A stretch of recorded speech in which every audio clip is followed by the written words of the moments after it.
So, Peter, you're a couples therapist and specialize in neuroscience training. We're really interested in this new science of relationships. Can you explain what that is for us and our listeners? Yeah. So in the past 50 years, we've gotten a lot of information on our biology, our psychology, and how the brain works. And so we combining all of this, we have kind of a new roadmap on how to have more fulfilling relationships. So a mentor of mine, Dr. Stan Tatkin out of Los Angeles, he Oh, I has love really him. codified a lot of this. Oh, you know Stan Tatkin. Okay, Yeah, I great. read So the Your Brain on Love is one of my Mm. favorite relationship books. We yeah, so I talk definitely about the wave, the Yeah. anchor, and the island all the time on Yeah. here. okay. Well, that was one of the first things we got into. So you already know all No, this. please though, enlighten Yeah, us. Yeah. we're both waves, so Yeah. Okay. Trying to be anchors, I'm of more course. I'm more islandy, so we can balance each other out There you maybe. go. our listeners are currently like, What are okay, you go talking on. about? Yeah. Okay, sure. Okay. So really to start at the beginning, the attachment style that we form as a child really influences our adult relationships. So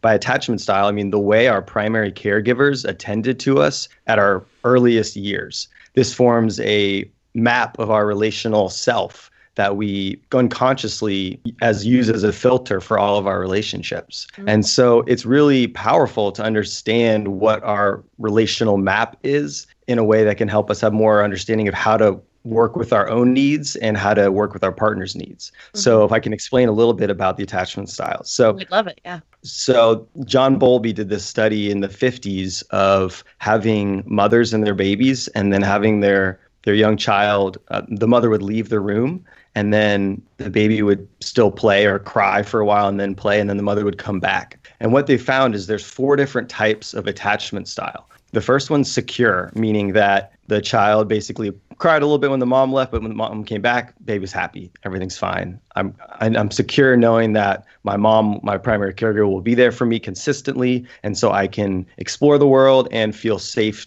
have a safe place with them. Then there's 2 kinds of insecure attachment. One avoidant and the other anxious ambivalent, or the island and the wave. So the avoidant, the island, basically the primary caregiver maybe isn't around as much. The child has to figure it out on their own over time and eventually start saying, I don't really need help. I can do it myself. I got this. And that's the avoidant island type. The wave or anxious ambivalent type says, I'm worried mom's not going to come back. And primary caregivers, when they're inconsistent in how they're available, maybe they have alcoholic issues or other issues going on, they can't be consistently there for the child. There's this kind of push-pull of clinging, of be there for me, and then fear of abandonment. And this creates really kind of an intensity of push and pull that can reproduce in your adult intimate relationships. Yeah. It's interesting. Yeah, that's so interesting about how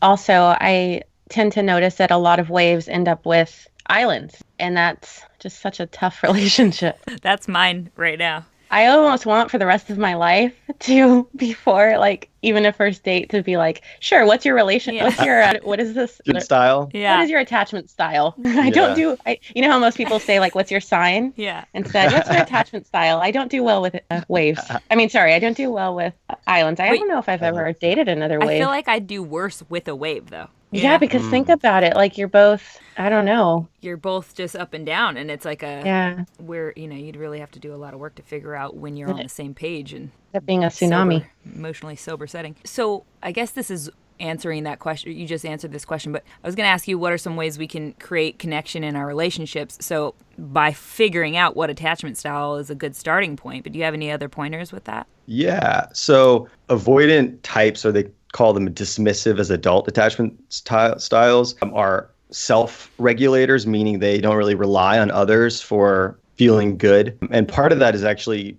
forgetting how important relationships and connection are, because the brain actually prunes those neurons when you don't get that connection and you start doing it yourself. So just as people who identify more with avoidant types, kind of just recognizing, hey, maybe I do have a deeper need for connection, and starting there to reach out more. The wave tends to be external regulators, meaning it's really important to have someone outside themselves that can help you feel grounded and safe and connected. And so acknowledging that, you can own your desire for that with your partner and be able to express, hey, it's really important that you can say, hey, I'm really close to you. I'm connected to you.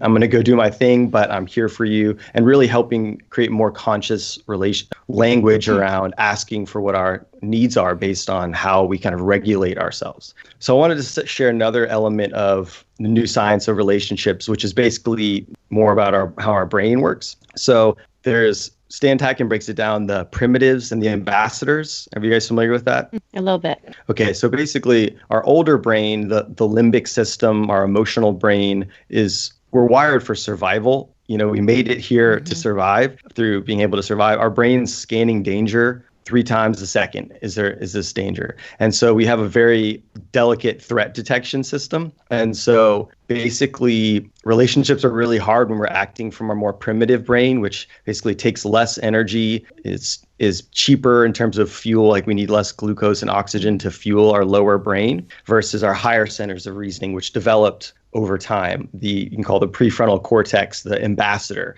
So the ambassador brain basically takes more energy, is more complex, takes longer to think through, but will help you make better decisions. And so the goal is to have our ambassadors online as much as possible and to not let our primitives kind of sabotage our relationships. Because if we just acted from our instinct every second, we would say and do things that kind of sabotage our relationships. Why do we have that self-destructive nature, though? That's a good question. Our childhoods, I guess. Survival. The human species is surviving. I was watching a podcast by Joe Rogan. He was interviewing an evolutionary psychologist talking about how we evolved from chimpanzees, which were kind of kings of the trees. But then over millions of years, when the climate changed, they were kind of forced onto the plains, and then they had to learn how to stand and walk upright and throw things to kill their prey as groups and collaborate to survive. So we're wired for war. And I think that though, in a spiritual sense, we have this higher brain because we're also wired for something more than that. And that's the goal, is to keep your higher centers of brain online as much as possible. And that's part of mindfulness, is building more capacity to have a higher center of reasoning. So with your partner, you want to basically communicate in the language of the lower brain, in terms of it doesn't communicate in words. It communicates in eye contact, in facial expression, in body language, in closeness. So coming back to your original question, how do people feel more connected, is really understanding that on a primitive level, it's not just the words you say, but it's how you connect. And so I really invite everyone to create rituals of connection physically with their partner. So I love sharing Stan Tatkin's welcome home exercise. You familiar with that, Jay? So basically he says in the morning and evening, when you greet your partner, maybe before you guys leave and come back together, to hug belly to belly for 5 or 10 seconds. Oh, yeah. And really allow your whole system to relax. And we have more neurons in our gut than our brain, and it communicates safety. And so it helps tell our threat detection system, I'm safe, I'm good, and can help us relax. And so just creating rituals like that where we sync up and relax our threat detection, we can foster more connection. It's so funny. I almost did that as my magic trick. As you know, we do a magic trick at the end of every show. And I was going to do that you hug daily someone for 6 seconds. But what about if you are dating someone who may be an island and just isn't into practices like that? Or it's a little cheesy, like Mercedes and I have done magic tricks before where you do like a gratitude practice with your partner.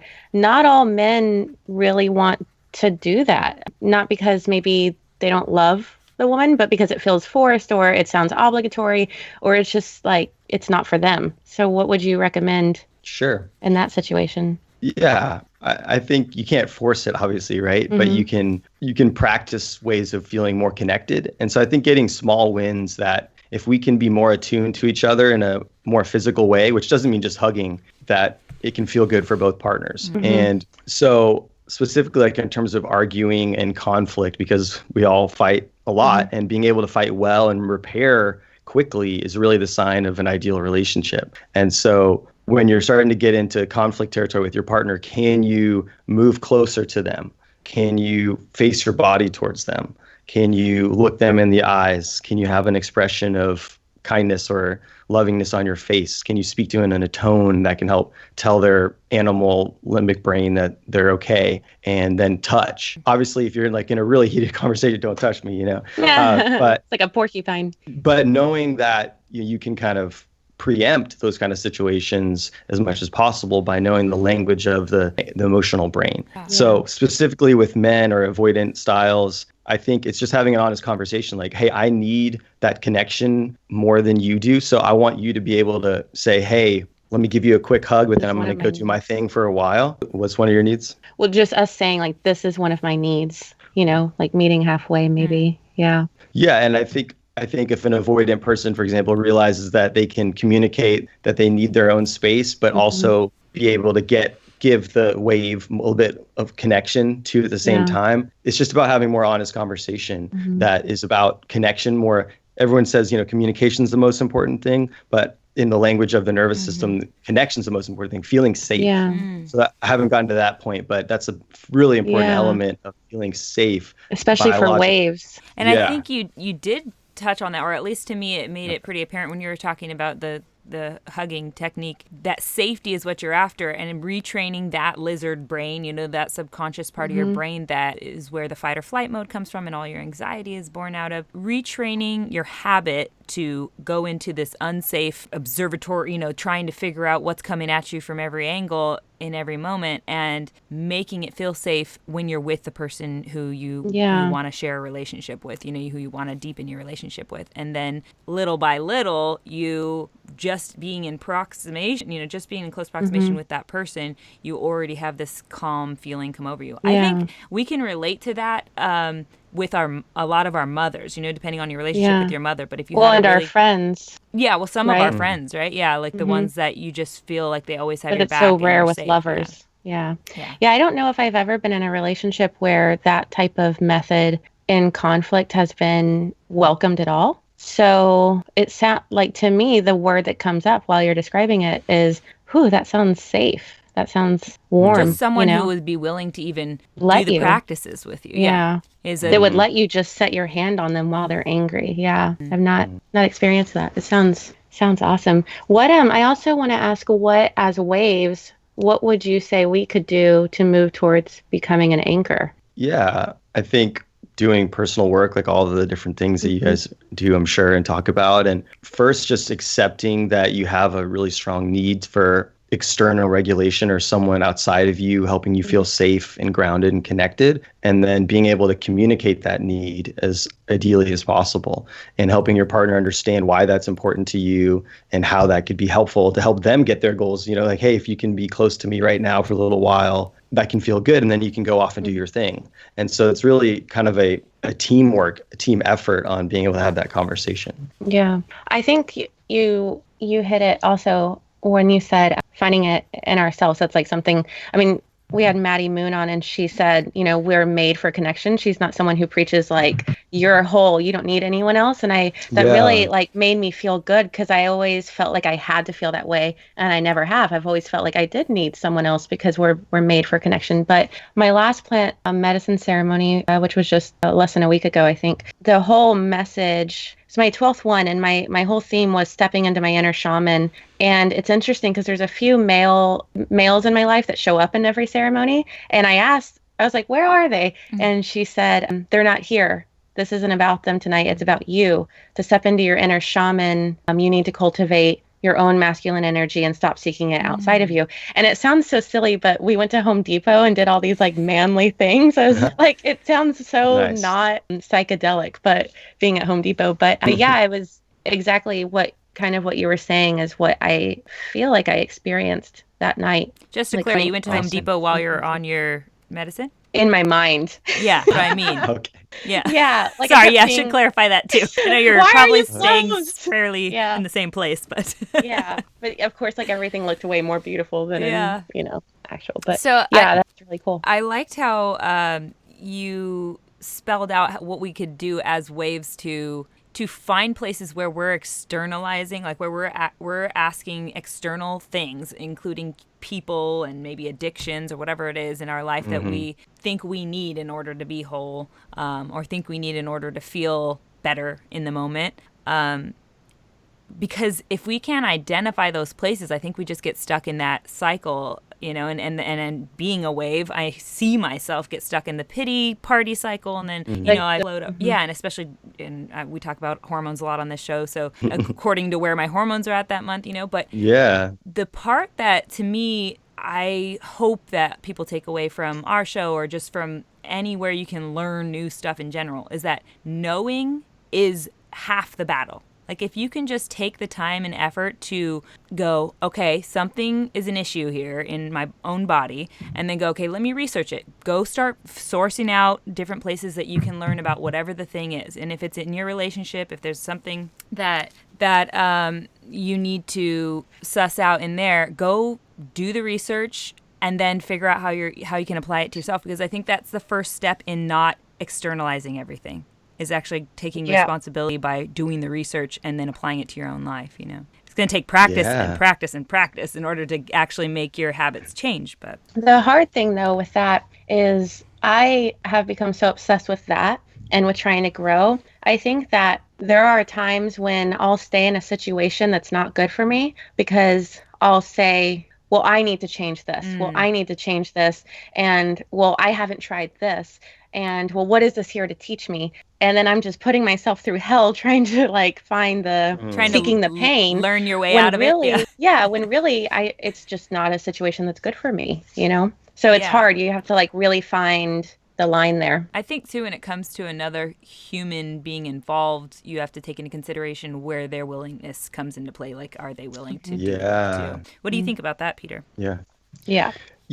So I wanted to circle back to Stan again. His thesis is secure functioning is the goal. So as a couples therapist, the goal is to create as much secure functioning with the couple in real time, in the room, in the middle of conflict, in the middle of everything. And secure functioning is basically, I have your back, you have mine. And it's kind of a social contract like marriage. We're saying, hey, we're going to commit to just having each other's back. And it's going to be really hard sometimes and be easy other times. But basically that creates a sense of safety and security that allows your nervous system, your animal brain to say, okay, I can relax and go for it. And so with that being said, it's challenging because relationships are hard, and it does take willingness of both people to work it out. And so John Gottman, are y'all familiar with his work? No. He's probably done the most research out of any psychologist on relationships.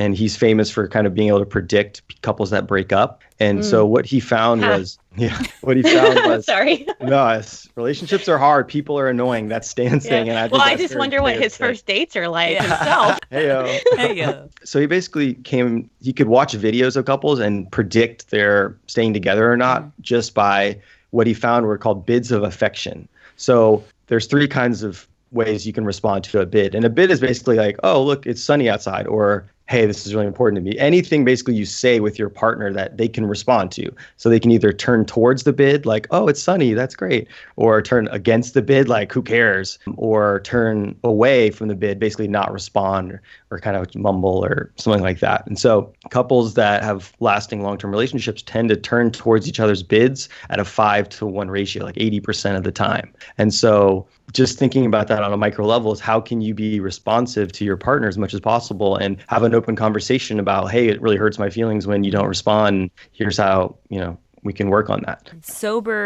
Emotionally sober settings, I think, are the hardest places to make time for, or I've found are the hardest things to make time for. Like, okay, we need to actually set aside that date night or whatever it is. And then when it comes around, hope that it's still emotionally sober in order to get into the places that are hard to talk about, especially if you're not in an emotionally sober setting. Like when you want to usually talk about those things, it's coming from a place of anger that's being stirred in that moment. Yeah. So important for partners willing to put in the work when it comes to self-growth too, For sure. And that's a slippery slope too, because you can... They may have just a different idea of how to grow, and it may not be things like this. Yeah. Yeah, a different angle. And then by you feeling like you're observing that your partner is not willing to put in the work the same way you are, you suddenly are becoming the victim and calling and telling them it's their fault that this isn't working out or whatever. I wanted to ask about, I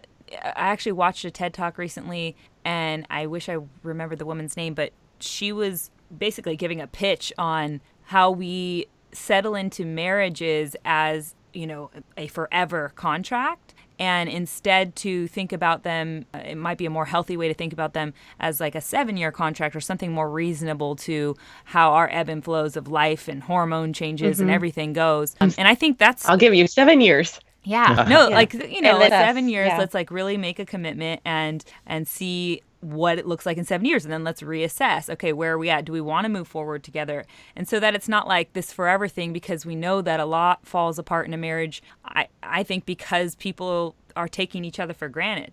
And it's a way to kind of help that not to happen. What are your thoughts on that? Yeah. And on marriage altogether. Yeah. Yeah. Yeah, gosh, 7 years sounds hard to be like, okay, better get your shit together, or because to me that kind of goes against Stan's, secure functioning, where you don't want to threaten the relationship. That's one of the most toxic things you can do. I mean, in my past experience, when that started happening, it was like, oh, this is a bad sign. Things are maybe ending, because you lose the safety of, hey, I got your back, you got mine. So having a 7-year thing on one hand, that seems not really promoting safety and secure functioning. Because also, who knows what's going to happen in that 6th year? A failed business, loss of a child, things that could really, mess with what the previous 5 years have been. Yeah, and I think on the other hand, y'all are familiar with Esther Perel? Mm-hmm. Yes. Yeah, I think she's really speaking eloquently about the changing landscape of marriage and relationships, where it used to be more of an economic, political, social partnership, and now it's be my best friend, be my lover, be my business partner, be my friend, and it's overwhelming. And so it's really difficult to manage that transition. I think as a society, we're having kind of a crisis maybe of that, because infidelity's, at a high percentage, but in divorce rates at a high percentage. And so how do we really be honest about our desire and challenge each other to grow, having a growth relationship? Because I understand if you marry someone and then they kind of stop growing in some ways and you continue to grow, do you stop growing? That doesn't seem fair. Yeah. Also, I'm curious, when you bring up safety with the 7 years, what are your thoughts on open relationships? Because here in Austin, a lot, especially most of our mutual friends, that's what they practice. And to me, that can sound so threatening and go against that safe haven in a way. But yeah, what do you think about that? Yeah, I think it's possible. I think it's challenging. In terms of secure functioning, I think it takes probably a lot more work to create secure functioning with your partner. The experience I've had, and with people that I know who are in open relationships, it takes a lot of communication and practicing connection and communicating boundaries in ways that are really emotionally intense. And so I don't think it's for everybody. But for me. I think, and I think, maybe in tribal societies, like the sex at dawn kind of people who are in that camp, there's a sense of, it makes sense that we're kind of sharing, growing families together, sharing our intimacy together. But we live in a very individualistic society. And so it's hard to have that tribal bond to make that work. I don't think the research shows that it's negative necessarily. People can have healthy, secure functioning relationships. And I think society's moving towards more openness around sexuality in general. And I think that in a general sense is a good thing. But I think actually, as overall in the past 50 years, we've moved more towards more insecure attachment in terms of attachment style. And so I think that is a challenge because you want to feel secure. That's the main thing in my mind. Yeah. I've seen a lot of couples get really close through it, and it's been really mind-boggling. But to me, because I'm like, wow. Yeah. So but interesting. the way you put it into context of it being a tribal, more of like a tribal society that they're living within. So it's like, okay, well, if this doesn't work out, I have this super tight tribe around me that I feel is holding me in one way or another. So there is safety in that. I get what you're saying there. So it makes it make a little more sense if you can find that whole tribe. Sure. I'm also interested, and we may have touched on this a little bit already, but I'm interested in how we can deepen our relationship with ourselves, and maybe through creativity or spirituality. So how do you help your clients deepen this area of their lives? Yeah, this is my favorite thing about my job. It's really beautiful to get to be with someone and explore their whole self, explore the hurts of the past, the goals of the future, and what's happening right now in their body, in their mind, in their heart. And so I think a lot of the work that y'all are doing and talking about, and that I'm really passionate about, is really looking at our pain of the past and the hurt in our relationships and the kind of loss of innocence growing up, and really tending to our wounds with compassion and kindness. Mindfulness is moment to moment non-judgmental awareness with curiosity and kindness is how I like to say it. And so just, it takes courage, it takes work, it takes emotional energy to turn towards our suffering when we live in a world that's very externally focused, that's looking outside pleasure and distraction. And there's lots of great things going on, but we're maybe not attending to our inner child and our own hurt. And so that's kind of the first phase of counseling, in a way, I would say, is really when people come into counseling, typically there's a certain event that kind of launches them into, like, things get to a breakdown level or something doesn't feel right, that people feel really compelled to take action. And so it takes courage. And so really supporting people and just being, hey, it's courageous to work on yourself and to look at your past. And just by doing that with a caring other person, like in the therapeutic relationship, or opening up to a close friend about something painful that happened, the pain of that can transform into not feeling as alone with some of your pain. Because I think that's the thing, or the spiritual crisis of our time, is we all feel so alone, even though we're bumping into each other on the streets. Yeah. And so how can we share our suffering in a way that helps us feel connected and allows us in a way to heal some of that pain? Because neuroscience research has shown we can actually undo emotional learning from trauma or painful experiences in our past by having a corrective or experience that basically is a different experience. So, the pain of the past may be like, I'm alone and I'm not worthy, but then I'm sitting there with them saying, hey, I see your worthiness and I feel you being, and they see me feeling me that. And then all of a sudden it changes the script. And so that's really deep work that is really inspiring to carry on. Yeah, just being able to make others feel seen allows anybody to be such a light in this world. Like, literally, you can serve your purpose on this planet, I think, just by helping one other human feel really seen, it's that easy, which is cool. Mercedes, I don't know if you remember. That's why we're doing such a great thing with this. We're trying. That's our goal here, yeah. But Mercedes, I don't know if you remember me making that short film, 365 Less Strangers. Yeah. That's what it was all about, like having a less stranger every day, going out and making that person feel seen by finding your common ground. I'll post the link in our notes section for this episode. But yeah, I had that goal for a year, and I would just, whether it was a 95-year-old lady or a 20-year-old homeless person, there was always something that I related to them on. Always. Yeah. And I had been single for a while. I was living by myself in Hollywood, and it was so silly to feel lonely because everyone around me, everyone in my apartment building, we'd all cried ourselves to sleep before. We'd all had our heart broken before. And so we have that connection like all around us if we just, allow ourselves to feel that.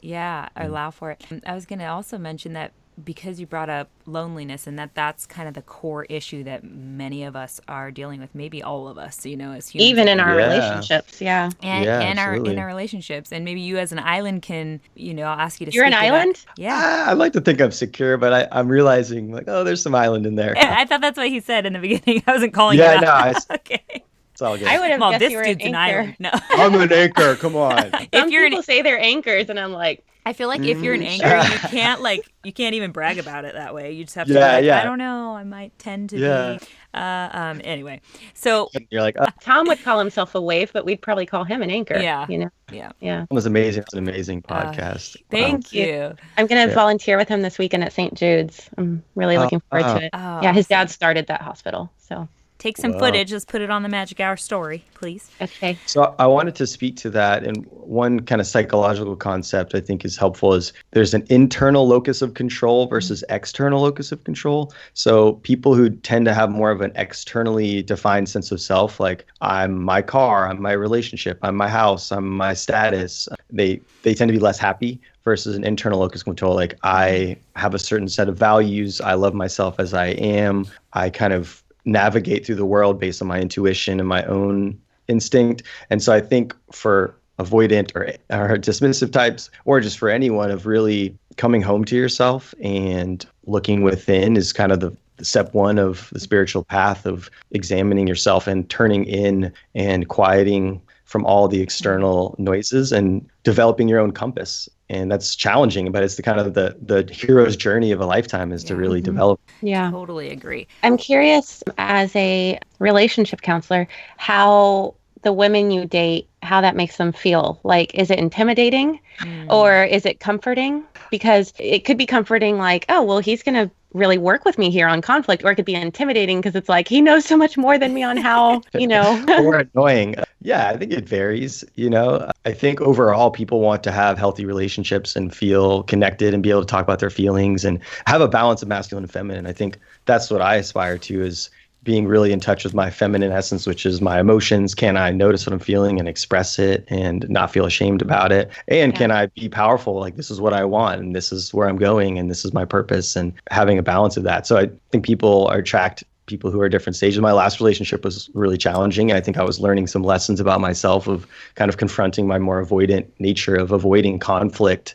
and getting into a relationship I didn't want to be in, but I didn't have the confidence to communicate that. So I think we're all learning different things from different relationships. So I think, counselors, we're all trying to heal ourselves, so I think, there's can be benefits of really having a lot more conversation about emotion and connection, where a lot of guys don't really have a language for that or don't want to have a language for that. So I think we talk about this also a lot on the show, it seems, of late. And I think maybe it has something to do with the rise of femininity, as I like to call it, better than the feminist movement, because it has such a negative context right now.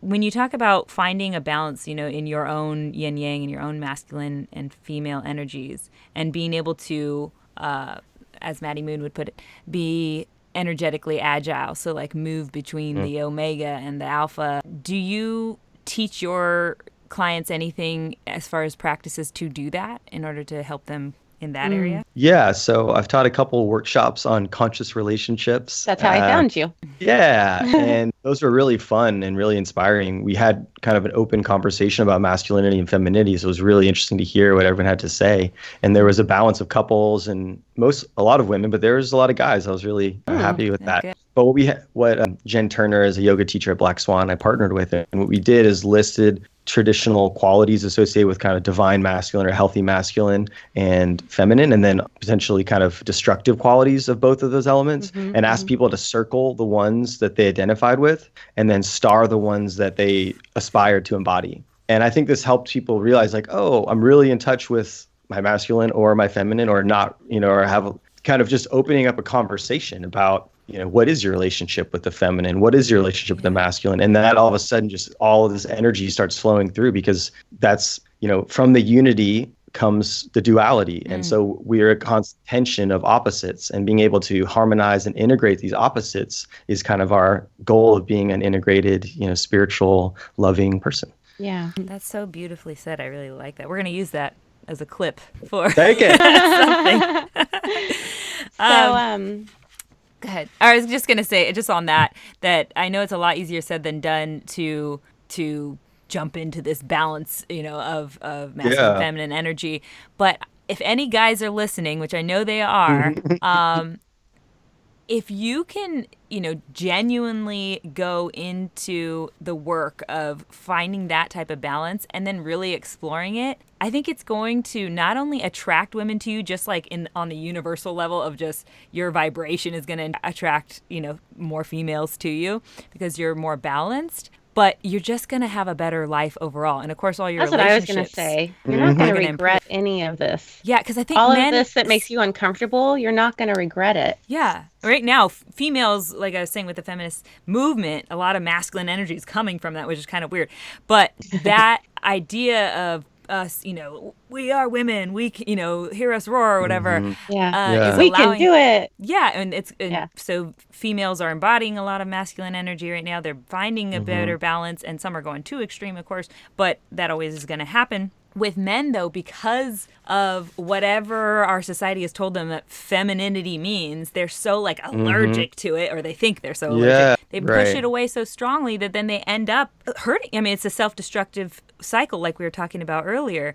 It's just like one of those things that we decided as a culture to push out of our lives, and now we're suffering. We're all suffering from it, and men specifically and especially. Yeah, absolutely. Yeah, the kind of toxic masculinity, if you want to use that phrase, is essentially denying our feelings. And so anger is typically the most appropriate or kind of socially conventional feeling. It's okay for a man to be angry. That's good, But under that, it's a defensive emotion. Often there's hurt. And so, yeah, it takes courage as a man to say, I'm hurt and I need help, or, this like, I felt abandoned, or I felt, I feel alone, and to seek connection. Depression's really common, and men typically don't go to treatment often, or less likely to seek treatment. And as a physiological disease, depression can really, if you're in a depressed state for a long period of time, really create patterns in your brain that are harder to get out of. And so I would encourage men who feel depressed, you can look up online different symptoms of depression, and,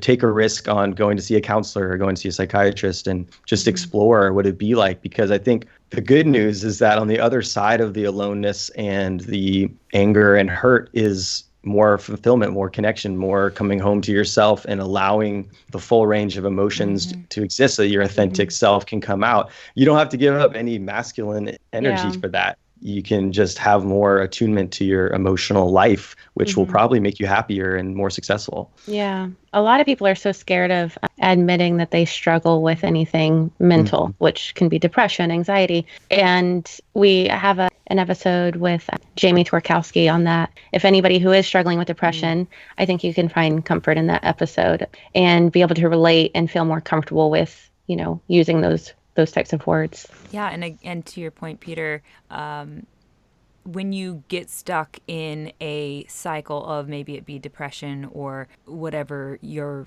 mechanism of coping with pushing away that balance of energy, you actually affect your hormones again. I'm going to always be bringing up this, but you affect your hormones. So like, if you're worried about your testosterone level, for instance, you're probably doing damage to having balanced hormones so that you can, build the muscle and be the man you want to be, or whatever it is. So there's so much that goes to really this whole idea of balance. That's at the end of the day, that's all all we should be seeking is healthy balance in all facets of our life. Yeah, that's true, Mercedes. I stopped smoking, firstly, because I was preparing for my ayahuasca ceremony. You have to abstain for 2 weeks. Smoking weed. Then, well, what else is there? I don't know. It shouldn't be anything else. I know. But now it's been like 3.5 weeks, because I'm going through such a big transition in my life that is really painful. And I kind of want to make sure I feel all of the pain. But with taking that, and some people, that's what is needed to help fall asleep. I prefer that over a glass of wine for people, if that's what they're going to use, or over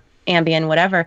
But for me, in this time of my life, I feel like I need to really feel everything I'm going through to prepare for my next chapter. And so I cut it out. And because I cut it out, I have a little bit more anxiety than I usually do. And this week, I had a panic attack. And what was making me panic even more was the fact that I was feeling panic. Like, I started to get shortness of breath, and then I was like, oh no. And I haven't had a panic attack in probably since I started ceremonies over almost 3 years ago. So to think like, oh no, I've done so well. It's been 3 years, and now I'm having another one. That alone made me go full-fledged into my panic attack. So it's like you were saying, Mercedes, it's like the fact that you're worried about something just makes it so much harder, it affects it so much worse. Yeah. And when you get out of practice of dealing with panic and anxiety, it's like you scramble for all the tools that used to get you help you be able to manage. Yeah.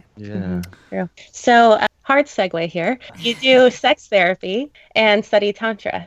I'm not super familiar with Tantra, but we're both intrigued. So let's talk about sex. Great. Anyone want to talk about sex? Let's save the Tantra for dessert.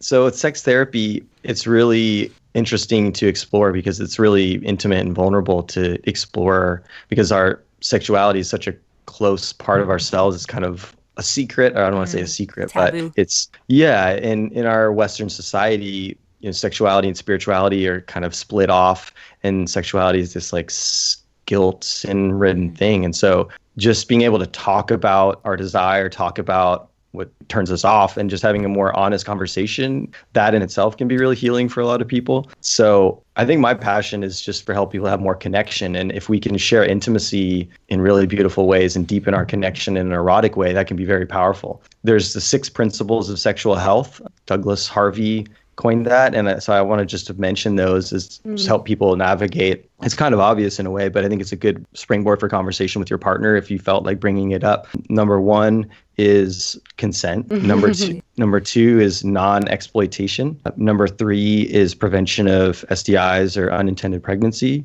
Number four is honesty. Number five is shared values. And number six is mutual pleasure.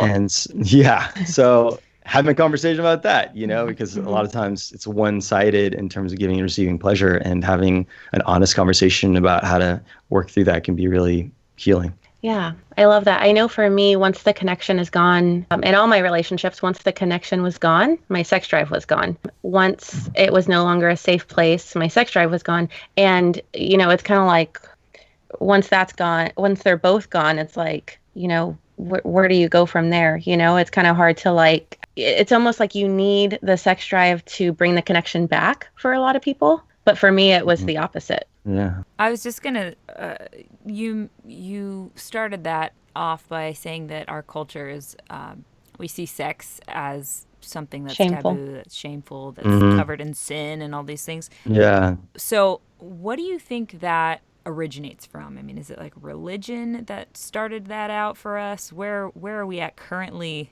And why are we going through the muck in the first place, I guess? Yeah, the Western philosophy, Western psychology of mind-body dualism, probably the source of it, of that our body and mind are separate. And so, the body is kind of this mundane material thing, and we should just aspire towards spiritual pursuits. But I think that's just disconnected. And if we look at some of the spiritual traditions of the East, there's a integration of mind and body where they, Tantra, and talking about Taoist and some of the refined arts of sexuality and the royal path of unity is really sees sexuality as, the life force. That erotic energy is very much connected. It's a barometer on our relationship, on our life, of that creative life force. So I think that somewhere along the way, whether that's for power or just the evolution of Western society, we've disconnected those, and now we're coming back to reconnecting them. And I think it's kind of all over the place, but I think people are having a sexual renaissance where people are letting go of the shame and guilt and reclaiming their own desire. And I think that's a really healthy thing. Yeah. I know. Yeah, I think parents, it's becoming trendy. Sorry, Mercedes. Yeah. It's becoming trendy to not to parent without shame when it comes to body parts. That's recently, I feel like. Thank goodness. Yeah. Yeah, because I know growing up, I had a very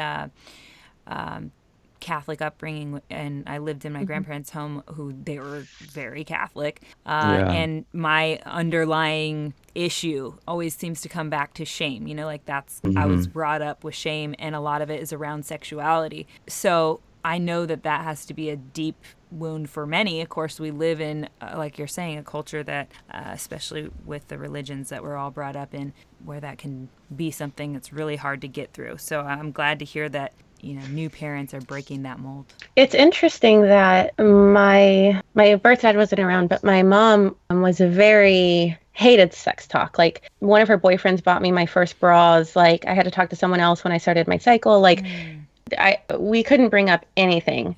And it's interesting that I became a Playboy model, But you did that in spite of the that's true. cultish church you were a part of at that time or whatever. Yeah, right? But still, it's just interesting that I was raised with cover up, don't talk about it. And then I was like, hello, world. I feel like that's the obvious reason, It's like that opposite reaction that you have to have when you get pushed too far down. I was trying to get rid of the shame, maybe. Yeah. Yeah, it's like, well, what you repress, what you resist persists. Yeah. And so repressing your natural erotic urges is they're going to come out, or maybe that's like seeking healing, whatever emotional wounds around having to repress your natural energy. Yeah. And speaking of shame's a really important topic. I think I know you guys talk about it a lot on your show, of how shame is basically I'm bad, as opposed to guilt, which is like I did something bad and that's not great, but I'm going to do better. But shame is this really corrosive, destructive I'm bad, or I'm flawed, or I'm unlovable.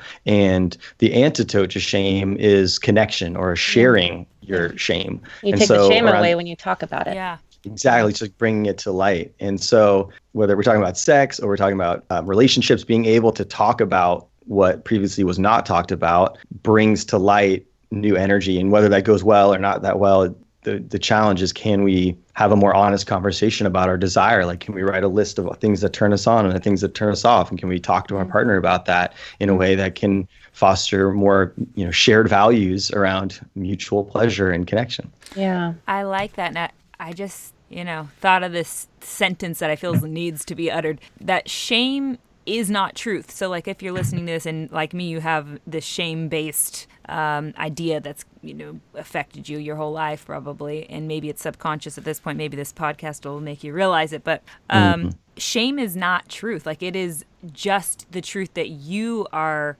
allowing at this point in your life. Like, think of all the reasons that you have any shame. They come from other people's judgments and other people's truths, which is not truth. Your truth is only what you're believing in that very moment, whatever your reality is. So you can effectively change it, and by sorting through what brought you to that moment of feeling shame. So I think, I don't know if that makes any sense at all, but for me, it's powerful. Yeah. Sorry, go ahead. I was just thinking, as you're talking about, of likening that towards, the sun, the light is shining on us, but if we turn away from it, we have a shadow. Mm-hmm. So our shame's like our shadow, where it's basically turning away from our source of connection, whether that's other people, loving ourselves, God, and so it's just, our constant practice is we keep forgetting as human beings, we forget our connection, we forget our spiritual source, but then we remember. And the joy of remembering and coming back. And so just creating rituals and intentions around coming back to the light, turning towards our longing, our love, our connection, and I don't know, changing just thought of that as you're talking. Yeah, that's beautiful. I think changing the habits that we might have, like the shame-based habits that for me, that I have of turning back into the shadow and seeing all the stuff that's pulling me down that shame rabbit hole. And instead, what you're saying there is creating the habit of turning towards the sun, or turning towards things that light you up and that you don't feel shameful about, because you're releasing that shadow behind you. I have a part two of that, though, because please. I think the work is really looking at our unresolved emotional pain, in terms that's of what I wanted sex therapy. It's like, what's your core erotic theme is kind of the way you seek healing from your unresolved hurt. But I think that can apply to a spiritual sense or a relationship sense too, of it's through the shadow and through our suffering and our darkness that we go to the light. So I don't want to say that you just kind of ignore your shadow, but it's more of not staying stuck in it, but going through it to the light. Being a shadow worker. And that's the, that's the stuff of, that's the stuff of therapy, or, self-examination meditation, or confronting, like when you get in a relationship and have that secure functioning, well, the hurts of the past, maybe before this relationship even happened, come to the surface. And a lot of the things we fight about are not that much about not doing the dishwasher correctly. It's about feeling alone or unloved in a previous relationship. And so having the patience and gentleness and courage to kind of keep processing through those layers of hurt and unresolved emotions to rediscover that wholeness is the work that takes a whole life. No, I wish everybody could hear that every morning. Every morning. Every morning. I don't know, every morning though, it's a lot. Or at least a narrator that could play that as a fight is about to unfold. The way we say it here, about you. The way we say it here is seek the pain for positive gain, or Maddie Moon would say, feel the shit to feel the shift, which just paint that on your mirror and just read it every day. Like, all right, what shit am I going to have to sort through today to get to this stuff? I know that's something I'm really digging deep in, but I really want to sit with what Mercedes said and then what you followed up with her on. I'm wondering, so I feel like I've always been sexually suppressed. Is that the right way to say it? So I'm wondering if the most useful thing would be to I've never even gone here in my head, but maybe to just write out all of my sexual fantasies, really figure out what they are, or I don't know what it would be, how to figure out I don't know if it's so important to figure out why it started or why it's there as it is to just,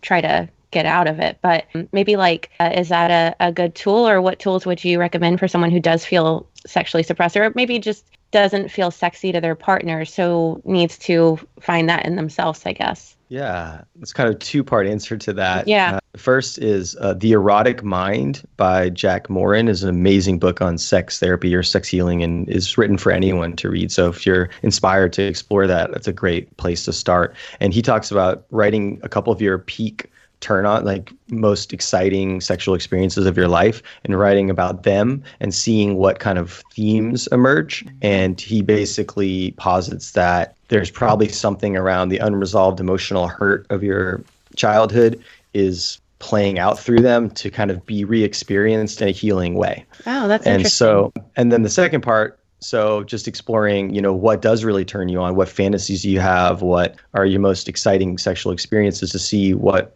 elements are there.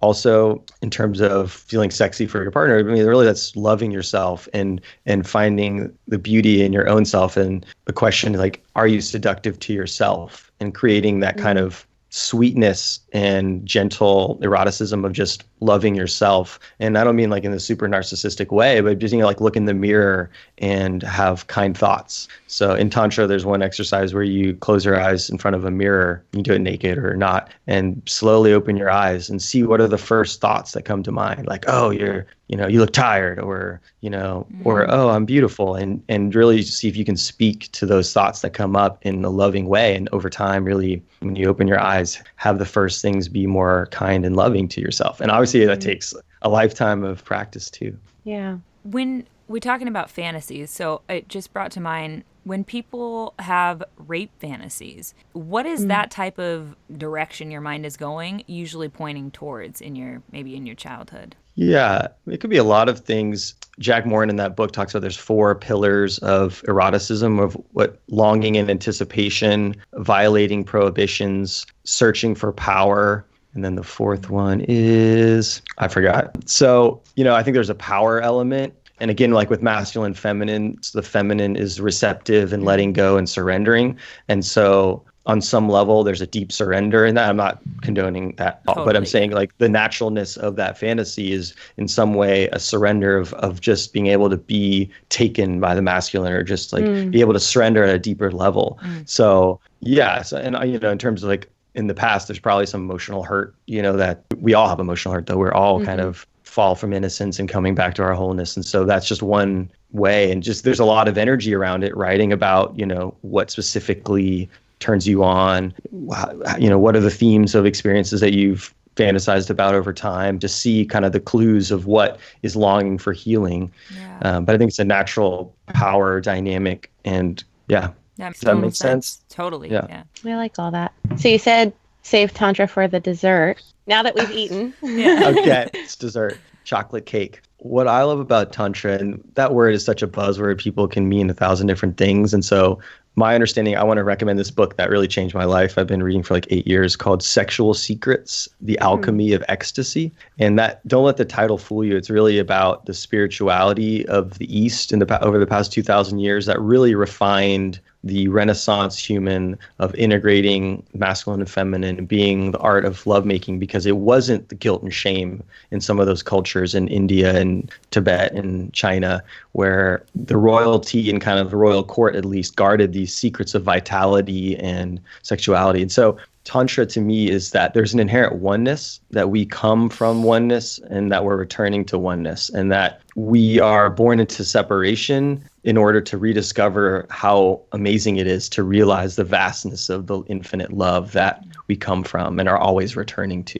So it is about infusing the mundane with sacredness. So for example, taking a shower, you just take a shower, water pours on you, it's hot or cold, but can you imagine that it's a fountain of light that's purifying your energetic bodies, that's blessing you and cleansing you? That's an example, like bathing, the element of water being a healing ritual. And then we can talk about specifics like around intimacy. But to me, Tantra is really about infusing your everyday life with this connection that you're essentially connected to the life force of existence. You're not separate. You're not this object that's in this cold, dark universe. You're just part of this living oneness. And so that's kind of the guiding principle of Tantra, I would say. What calls you back to that idea over and over again? Because that's got to be a serious retraining you have to do in order to really be an expert, in practicing Tantra in your life. It's just a natural evolution, I think, of longing for deeper connection and sexuality, or just my spiritual paths.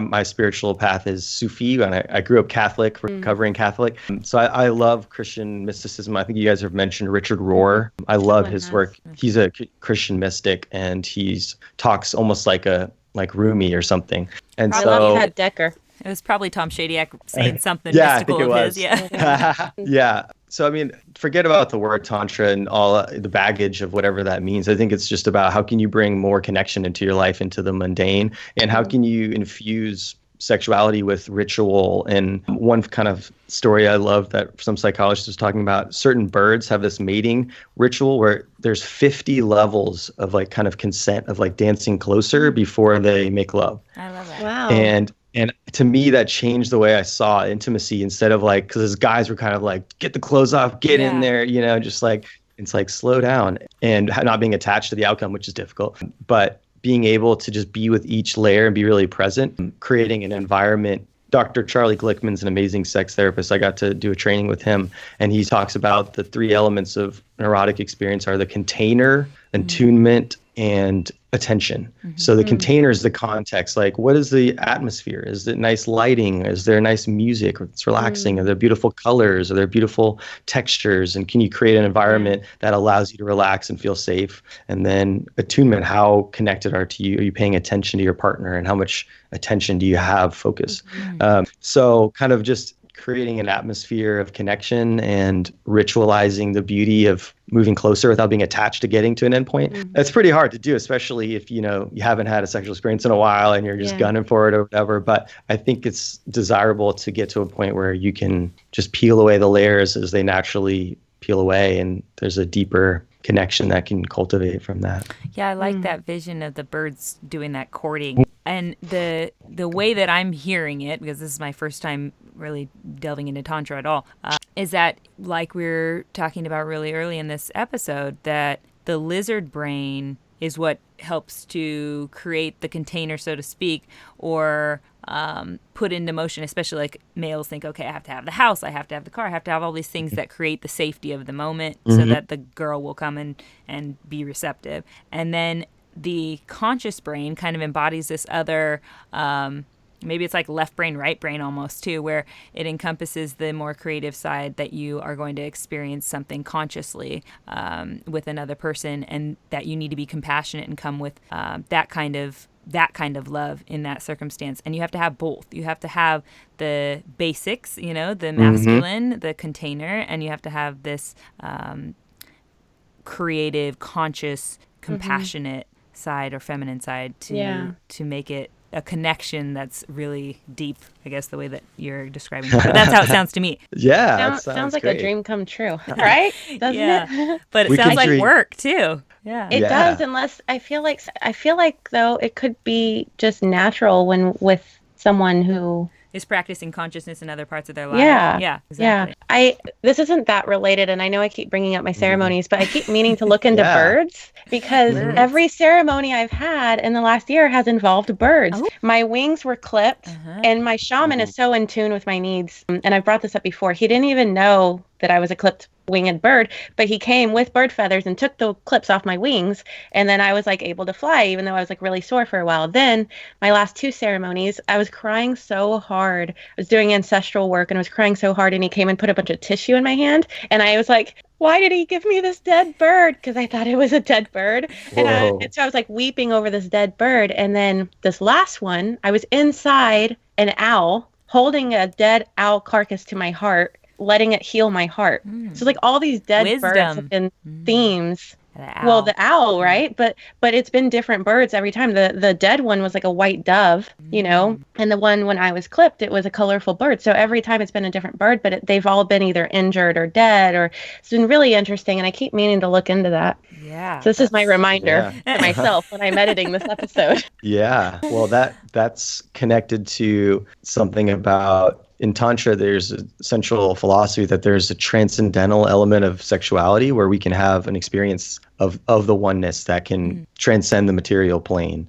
and make living here more satisfying. And in the Sufi tradition, they have a heart with wings, and that's love and awareness. And with the balance of the masculine, feminine, or, love and presence, you can kind of transcend the suffering, because life's full of suffering and it's hard to live. But if you can transcend that, then it's beautiful, and then we can kind of keep going and keep sharing our message of love. Yeah, that's cool. Yeah, well, thank you for sharing all about sex with us. Yeah. It's our favorite thing to get into on this show. I know, right? Anything, really anything that's taboo. Like, just let's talk about it. People, like, why? It's such a beautiful part of life too. Like, what are we doing? Hindering. Yeah, actually, on that note, I want to share a little bit more, if that's okay. Please. Yeah. Emily Nagoski has a book called Come As You Are, which is a really great book on pleasure and connection and kind of empowering women, because it seems like a lot of people aren't experiencing a lot of orgasm and pleasure in relationships, which sucks. And so she talks about how we have basically an accelerator and brakes. And so we didn't really get into this, but more of the biology, our nervous system, we have a sympathetic nervous system and a parasympathetic. Have you all familiar with that? Yeah, for sure. So our sympathetic is a tiger comes, blood flows to our hands and feet, so we can fight, flight, or flee,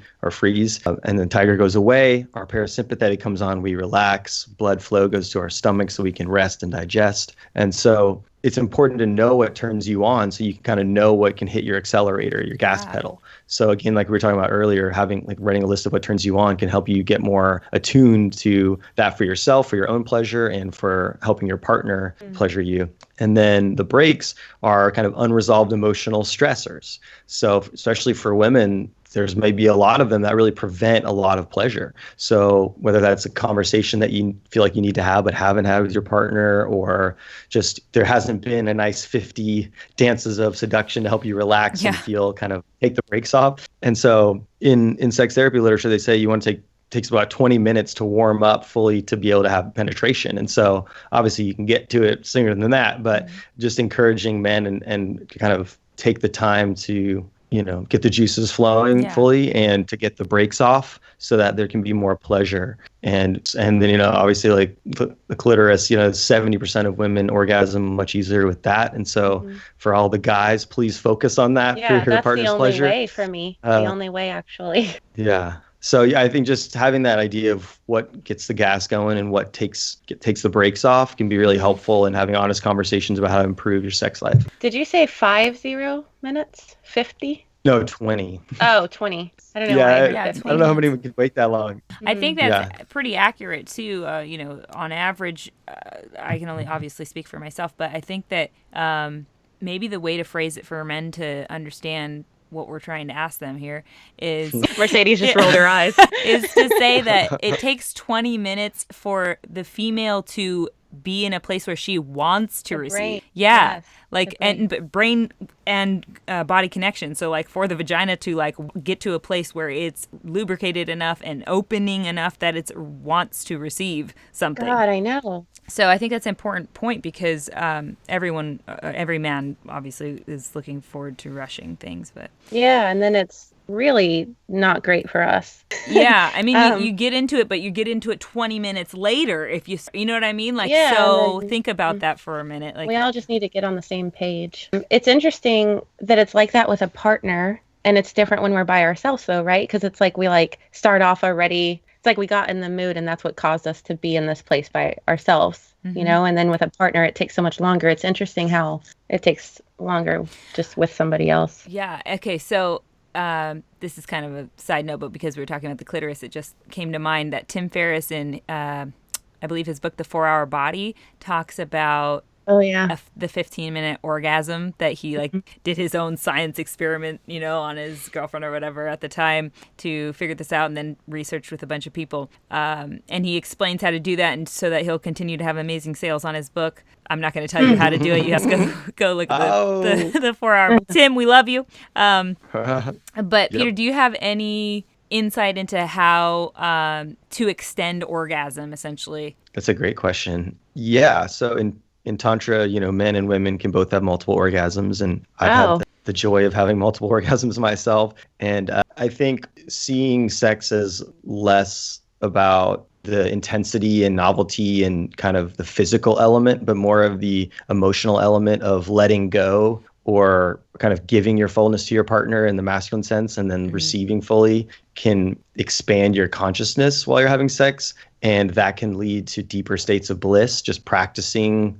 that, kind of transcending the more physical element of it. Beyond that, I think our breath is very powerful in modulating our erotic energy. So like for guys who are more on the coming faster than they'd like, focusing on relaxing the body and exhaling kind of upward and outward. And then for women who have trouble orgasming or men who have trouble orgasming, focusing more on breathing in erotic energy to your genitals. And so like for me, when I orgasm 2 or 3 times, I'll be like breathing into my genital area really intensely. And that breathing in kind of keeps the erotic energy at a peak level. And so, that's where like BDSM and stuff like gets into, modulating the breath, like even light choking, for example, can heighten erotic energy. Obviously, again, safety is the foundation of that. But those are some ways of using your breath to concentrate or relax erotic energy. That's interesting. I feel like a lot of men don't know that women can have multiple, but I didn't know men could have multiple. So that's really interesting. Yeah. So you mentioned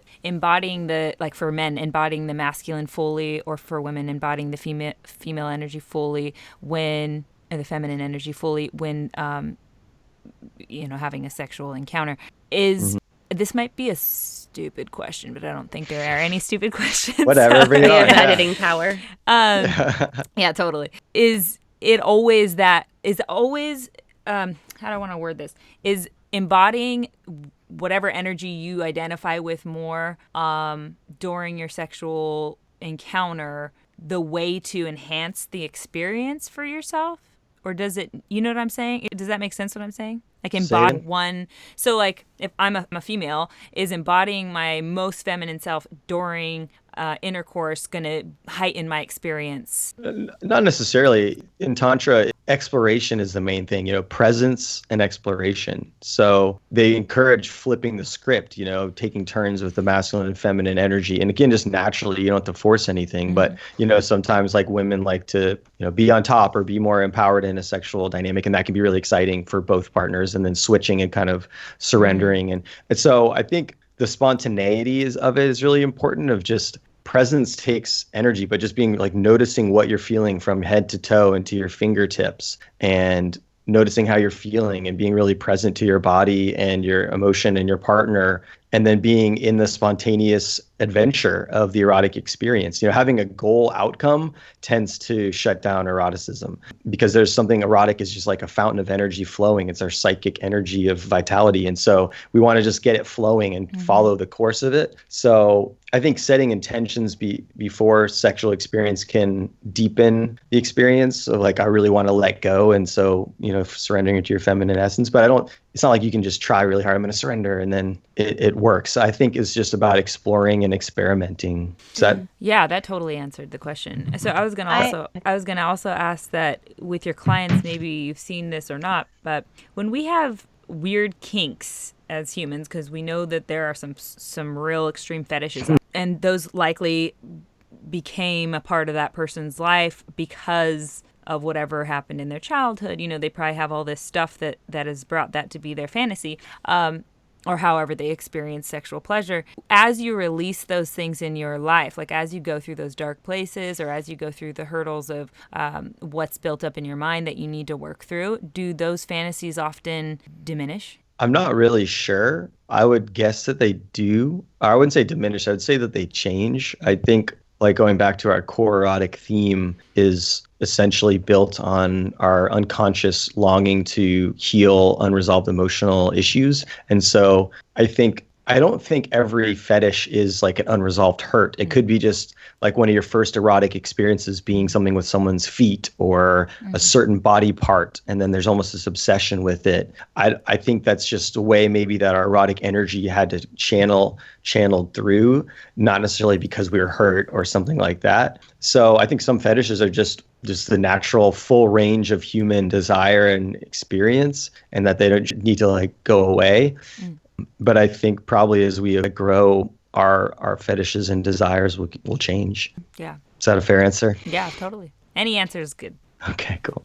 I'm also becoming aware of during this conversation that also like guilt can come into play, like with women being able to orgasm, because I remember Mercedes telling you one time at the fights that when it comes to me being by myself, I don't even have to take my pants off. I'm like, can do that, have it done in like literally under 2 minutes. And I remember you were like, what? How? You mean you can masturbate without having to take your pants off?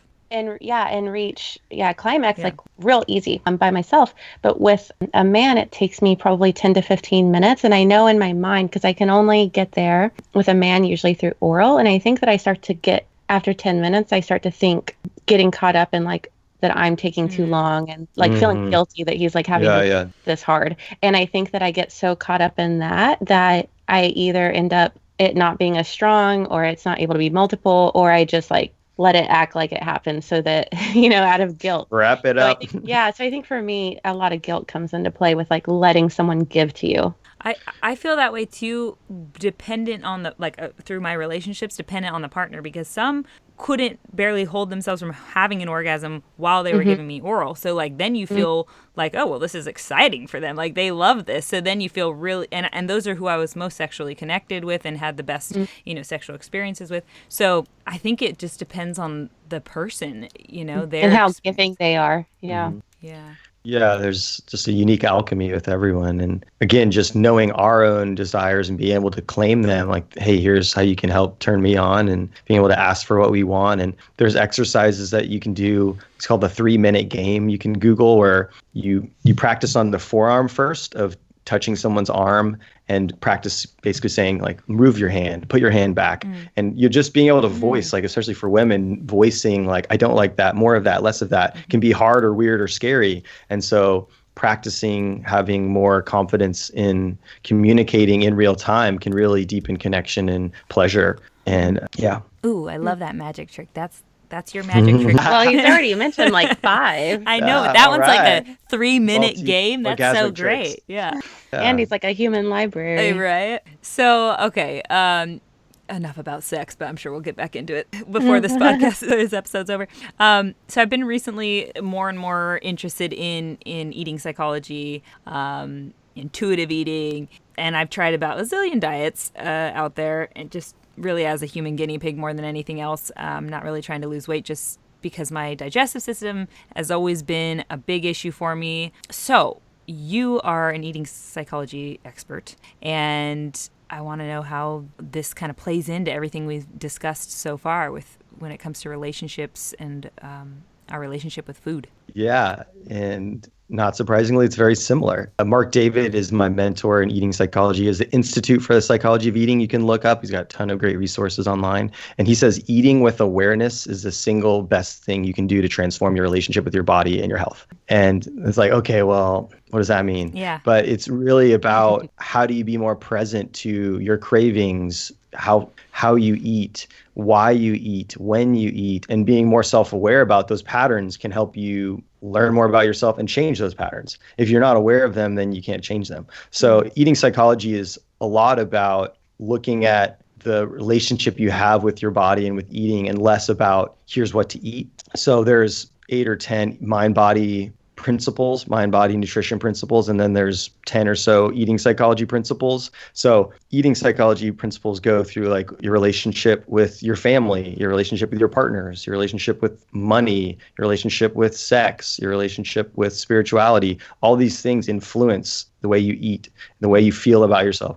Most women tend to resort to dieting and feel unhappy with their body image. So it's more of a psychological challenge, I would say, for some people than just a physical one. So it's really about eating behaviors. Maybe if you do binge eating or kind of skip a lot of meals, looking at what's going on here, like what emotions are underneath these behaviors. And like for me, I'm a dude. It's like, oh, I'll just binge eat and it's fine. I'll eat a bunch of ice cream or just overlook something. But like, what is that really about? Why am I eating as a substitute for connection? So that's something Mark talks about is a lot of times we'll eat as a substitute. It's like we're getting pleasure from eating instead of getting pleasure from friendship or relationship. And so to look at that more honestly and say, oh, What am I longing for that I'm not really addressing? I'm constantly craving Lily's dark chocolate and enlightened ice cream. So and specific. Those two things. I let myself have 4 squares of the Lily's chocolate every day.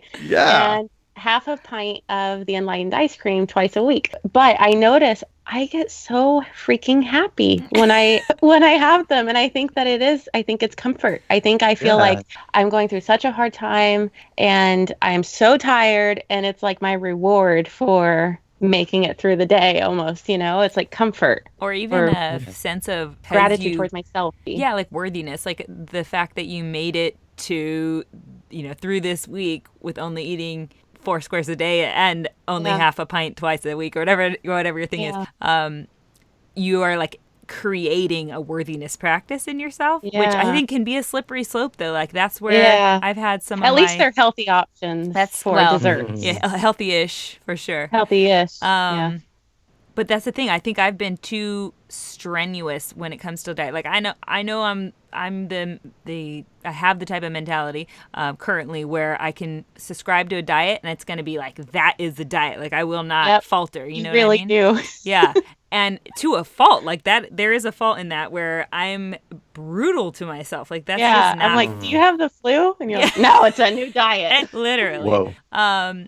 So in this most recent quest of mine, which is like, I'm trying to ask myself, okay, is this just another way I'm trying to put it into a container? Like we were talking before, like where my masculine energy is rearing its head, because I'm definitely more masculine than feminine most of the time. And so I'm looking into this intuitive eating and like just kind of taking the knowledge that I have from all of the failed diets that I've tried and all the different things I've learned about food and nutrition, and then how it reacts in my body and how my digestive system, which is what I said was the where I have the most issue, is working, trying to put that into play and then take into play the psychological issues, like you're saying. Okay, why do I feel I do or don't want this thing? I'm not really a binge eater. I've never, had the issue of overeating. It's more just like I want to figure out what my digestive issues are. I think they probably are ending. Now that I've tried so many things, I'm kind of going, okay, this is more mental than it is physical. Yeah. Yeah, she's always struggled with digestion issues. And she's always doing the newest thing she can find.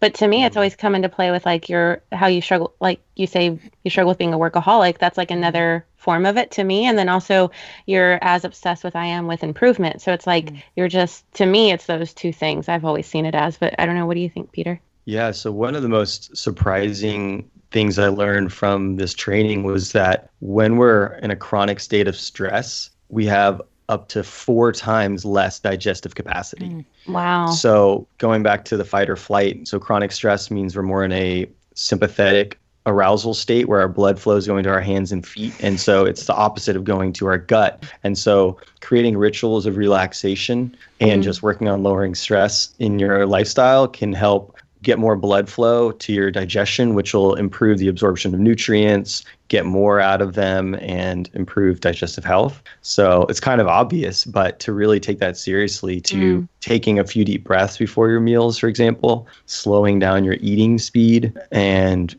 creating rituals of relaxing as much as possible before digesting to help relax that digestive system and make that more ideal. I even notice I get short of breath when I start eating. Yeah. Slow down.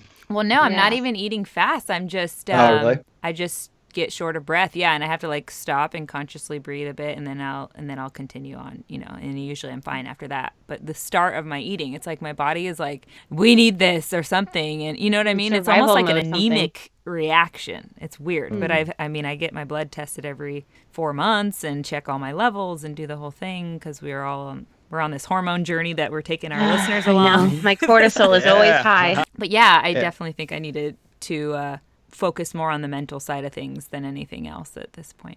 Yeah. I was just being playful saying slow down, but if that's okay. Well, it could be true. I mean, like, well, it could be slow down in life, because then maybe your Definitely. body's like still in that mode when you're starting to eat, yeah, Yeah. Also, one of the dimensions I go through with clients is pleasure.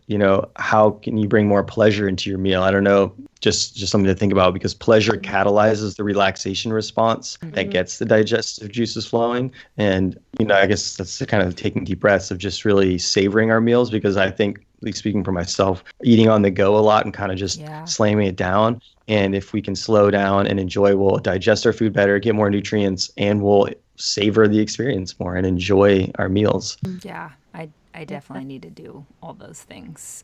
Yeah. Okay, so we go ahead, Peter. I would say one more thing is like challenging toxic beliefs that we have. I don't know if this is a factor, but for a lot of people, especially women, there's these beliefs like fat in food is fat on my body, or if I don't lose 5 pounds, then yay, fat's so important. But to really look at what are my beliefs about my body and about food, and to really challenge ones that maybe are flying under the radar that are really toxic to honoring yourself, that you need to eat a certain way to be that perfect person, or that if you don't lose a pound, then you're not there yet. And just to really accept what is and love and accept yourself as you are, which again is challenging, but just encouraging that for people who have some maybe toxic beliefs about how they need to be, instead of just honoring where they're at. Yeah, I certainly feel like I'm moving through a lot of that. I've always been reasonably skinny. I don't know if reasonably is the right word there, but I've been skinny to what I consider reasonable for myself. Like I don't feel like I've had a big issue with fat gain so much my whole life.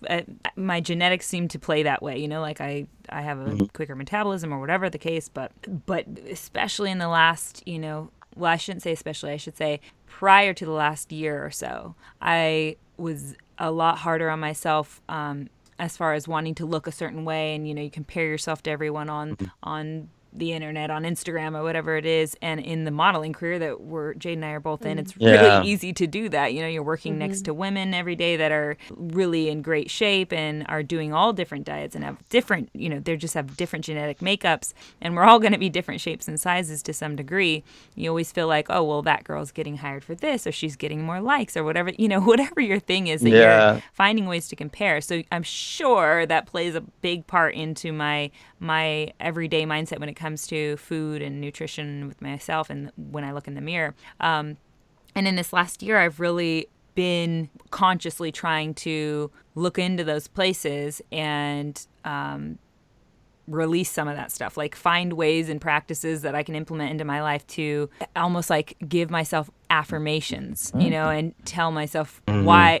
Or really just even, like you were saying earlier, the hero's journey, like write out my own journey and what makes me amazing, and what makes me special, and all the accomplishments. Jade and I talk about a lot too, like writing out your accomplishments and praise yourself for the good, instead of just seeing the bad every time, you look on Instagram at other people. Yeah. And even currently we're doing hashtag keep it realish. So it's like this movement we started where we tell the followers on Instagram or on Facebook or wherever how we've edited photos, or we show we don't edit the unedited raw photos as well. Sometimes you can see the way a photo is edited, just like as a way of being as vulnerable and authentic and real with the world as possible, which has been a huge help, by the way. So any ladies listening, as much as you feel like, oh my God, I can't do that. That sounds so liberating. Scary. It's liberating. It literally is liberating. And it's like, it's weird. It just causes you to accept yourself, because it gives you a I don't give a fuck mentality almost. It's, I don't know, something clicked in me, I guess, in the last year also. In my 20s, I was always being told to lose weight, lost so many gigs because I have a curvy body type. And like, I would literally show up to a gig and be sent home, or I'd be told I was going to lose my job if I didn't lose 10 pounds. And my weight didn't necessarily fluctuate, except for when I got on antidepressants very briefly, but it's just that I have a curvy body type. And then just here in my 30s, I'm 34, so here in my 30s, I don't know if it's because one time I did MDMA and I stared in the mirror for a while, or it could be it, or I don't know if it's because in my psychedelic journeys, I usually become this Japanese red fox who's very like sexy and playful. But something has clicked to where I just really don't care if I miss a workout. Don't beat myself up about it. I let myself have that enlightened ice cream. And it's not that I'm going to let it get out of control, and I'm not going to desire being in shape, because that's what makes me feel good. But I just don't mind the extra belly fat here and there. Like, I don't mind it not being a 6-pack like I used to have, or whatever, that V for victory, whatever the words are called. I don't know. I don't mind being a little bit more, cushy. I don't know what the right words are here, but I even had someone this last week say something really demeaning about my body to my face, like about my stomach, and it did not affect me. I literally thought, like, do you think that matters? Like, do you think that really matters to me?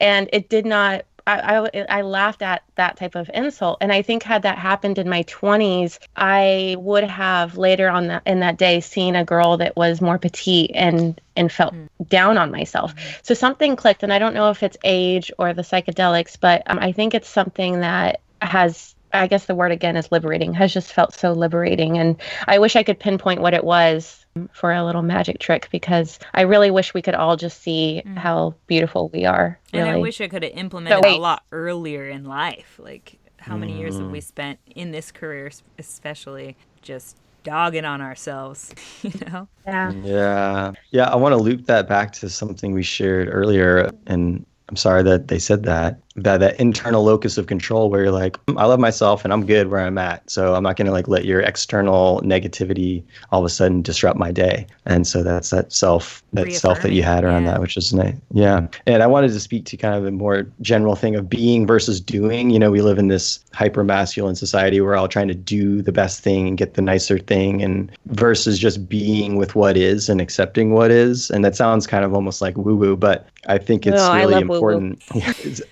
Specifically around compulsions, like with binge eating behavior. There's a book called The Gift of Our Compulsions, and she really just, her whole thing is there's really, the gift is just to accept what is. And when we can accept at a deeper level our frustration, our suffering, our body, then from that place we can act in a more loving way to ourselves. And the paradox is, well, if I just accept things as they are, I'm not going to be motivated to go out and live my best life. But I think that's not true. I think you'll find, and I've found, whenever I do accept myself at a deeper level, I'm acting from a deeper, more connected place, and I have the motivation in a new way to live my best life, which isn't based on someone else's opinion or I need to look a certain way, but just seeking what is my intuitive guidance of what I want to eat and how I want to live. And so just encouraging people to love and accept themselves as they are, and really be present to what are you feeling in your body and what emotions are you feeling, and be able to acknowledge and explore them. And there's a freedom in that. Yeah. And something we ask people to do a lot on the show is create lists, which I'm sure our listeners are sick of us hearing. They're sick of hearing us ask them to do. But so when you're saying that, I was thinking that that's kind of part of the process. Like I was saying, maybe it's me saying affirmations to myself. It's making lists of what my hero's journey has been. It's making lists of where I've had the highs of my life, where I've accomplished something I really wanted, or what goals I've met and what things I've conquered. And when you can continuously bring out those things about yourself and show them to yourself and like have them in front of you and say, okay, shit, I've done a lot of things here. When someone comes up to you and says, you don't look great today, or whatever the thing is, it doesn't faze you, because you're like, fuck you. I have this whole list to show you how fucking great I am. You don't even need to show them, because you've already been like doing the self-work of affirming that you are this amazing person, and the reflection, the thing you're hearing from this outside external person that's negative is just a reflection of themselves. They're just like that cellulite story, Mercedes. Exactly.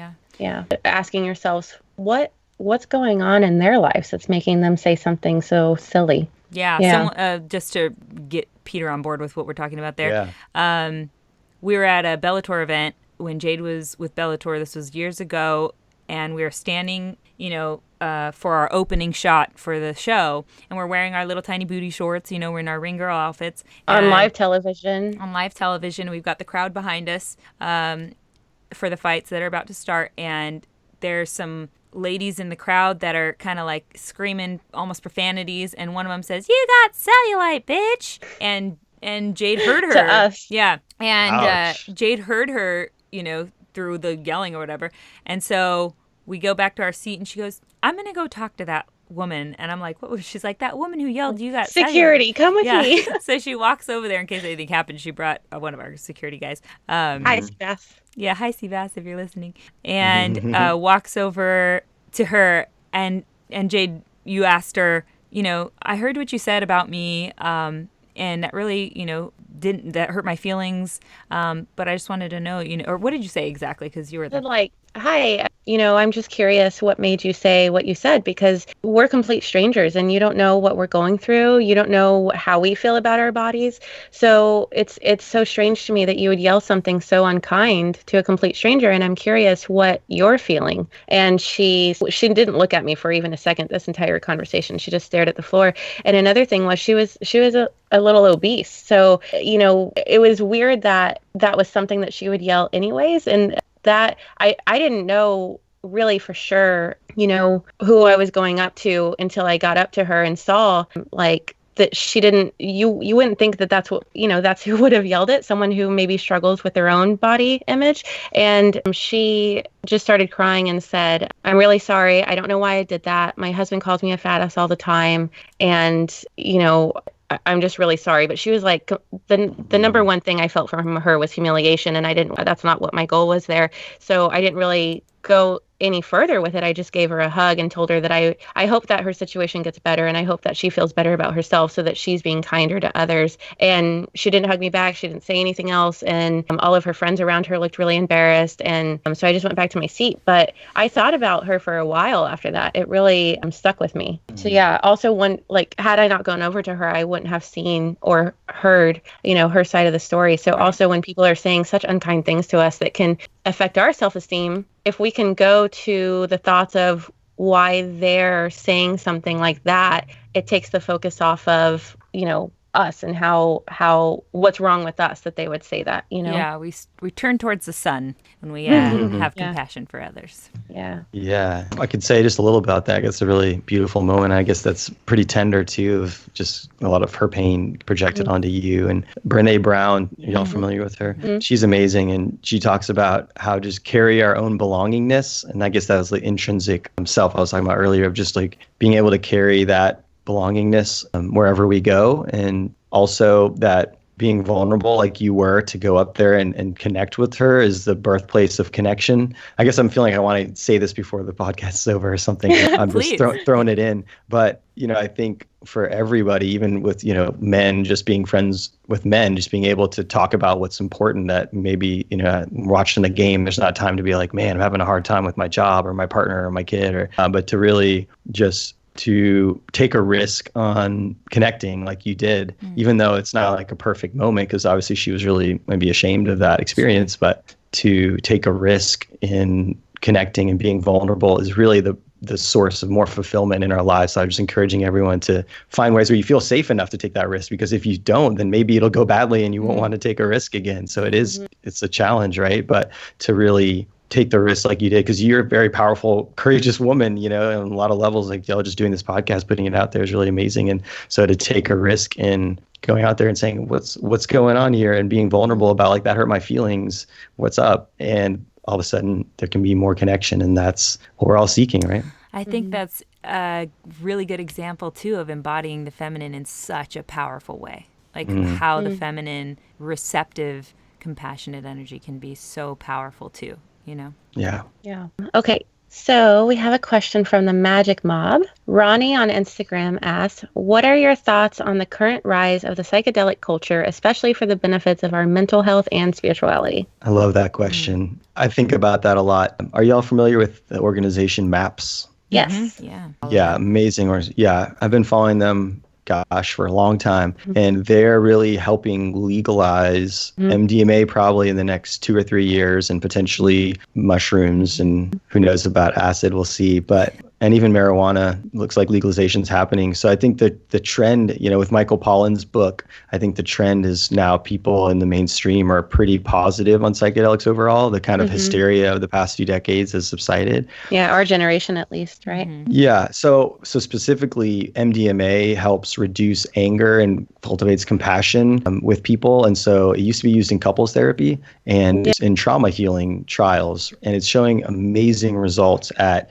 helping people heal trauma for over a long period of time with just a few MDMA-assisted psychotherapy sessions. So I'm very optimistic that it can be a really powerful force in counseling, because talk therapy is one thing, but as I kind of tried to start off with the new science of learning about how our brain works and accessing trauma and kind of helping our threat detection system expand and use our higher centers of our brain, I think psychedelics are going to have a big role in mental health, in helping people overcome addictions, like with psilocybin, healing depression even. And all that being said, I think that people can chase peak experiences too.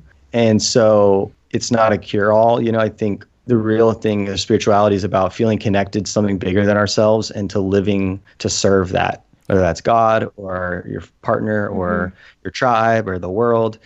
So not losing sight of that, but maybe using psychedelics ritually along the way to keep that spark keep that flame burning. And so I think mental health professionals are going to do a lot of psychedelic assisted therapy in the coming years. And that's pretty exciting. And with spirituality, specifically, just like with sex, we can have a taste of oneness that kind of helps us understand why we're here. It's not just to suffer and slog through and have some pleasure along the way. It's that there's something greater than ourselves, perhaps, that is calling us forth to our highest potential. And so having a psychedelic experience, you want to have a good set and setting and having an attention, ideally, not just taking some Molly at a party. You can do that if you want, to really have more of a spiritual experience where you're discovering new levels of connection with nature and yourself and each other. Yeah, I know with Huachuma, I feel really one with nature. Like it just opens up that whole awareness, and it's very aligning, your chakras, and you're feeling it's grandfather wisdom,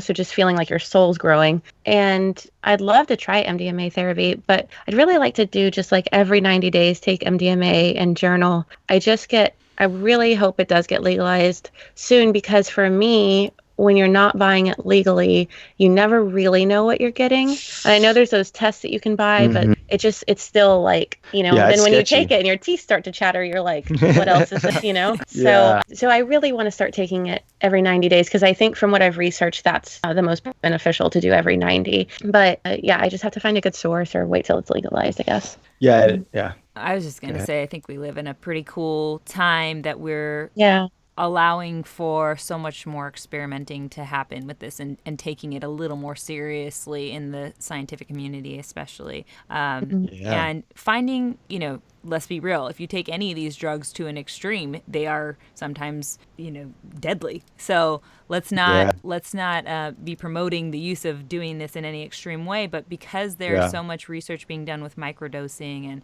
and how MDMA even works on PTSD, but when I say microdosing, usually that's in LSD or psilocybin. But in all those places, there's so much new psychological science coming from it and healing coming from it, or potential healing that's coming from it, that I'm like, this could really play a major role in the paradigm shift that I think, our world is inevitably going to need in order to get to in order for humanity to get to the other side. How it goes. But it's a cool time. All right. So did you have anything else on that, Peter, before I move us on? We got it. All right, cool. We have a Pick Your Poison from Jesse on Instagram, and he asks, would you rather be the first person to explore a planet or be the inventor of a drug that cures a deadly disease? That's a tough one. I know. I mean, obviously, how exciting it would be to see a planet for the first time. I don't know if you've heard of Edgar Mitchell, who walked on the moon. I'm segueing here for a second. Yeah. He was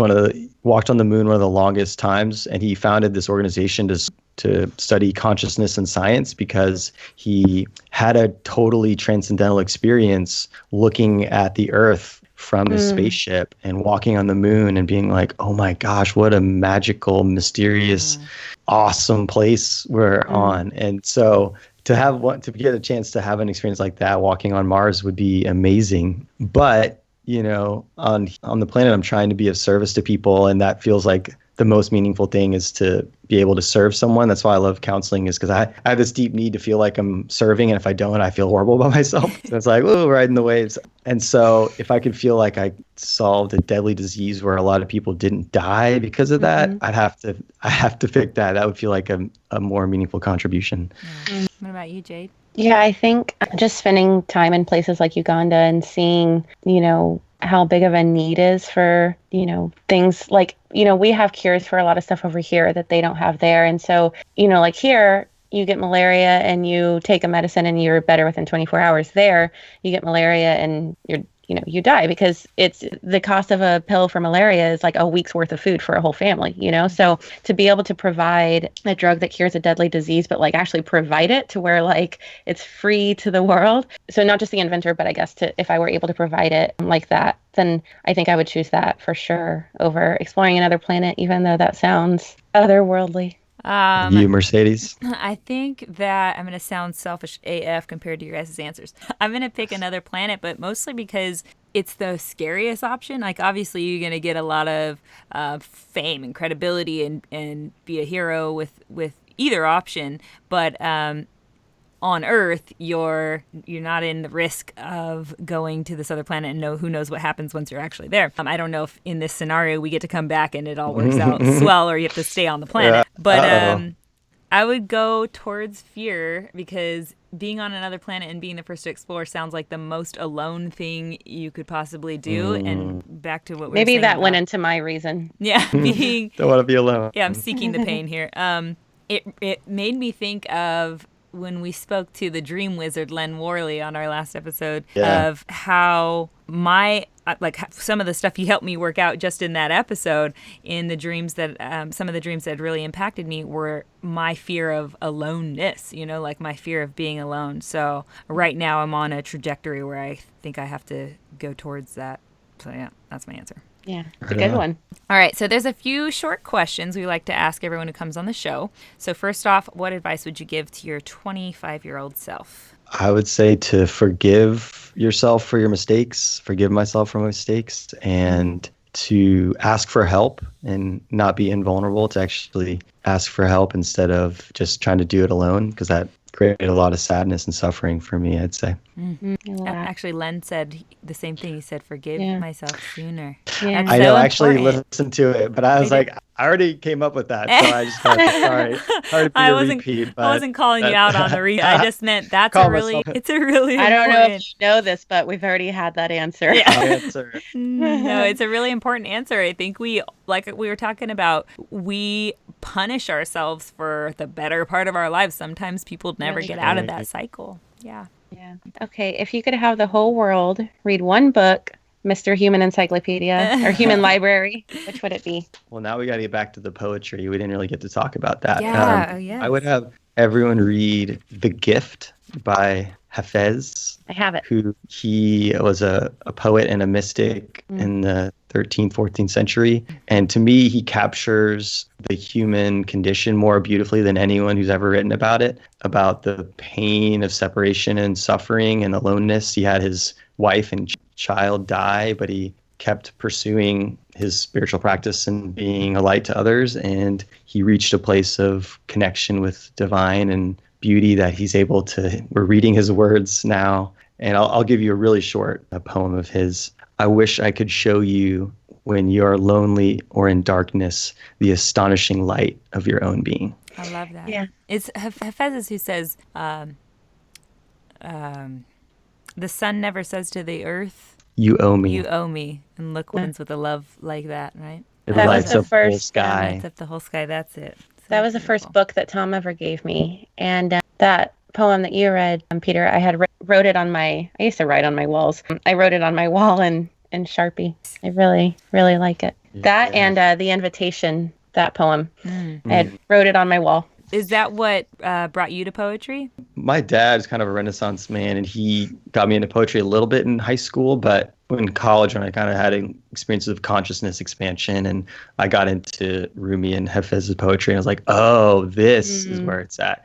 And that got me interested in Sufism and the kind of spiritual path of connection and unity. Okay, so you're like, a poet who's also into masculine, feminine energies and tantra and is super attractive. So like, what's your love life We're gonna like? have to ask if you're single for I am single.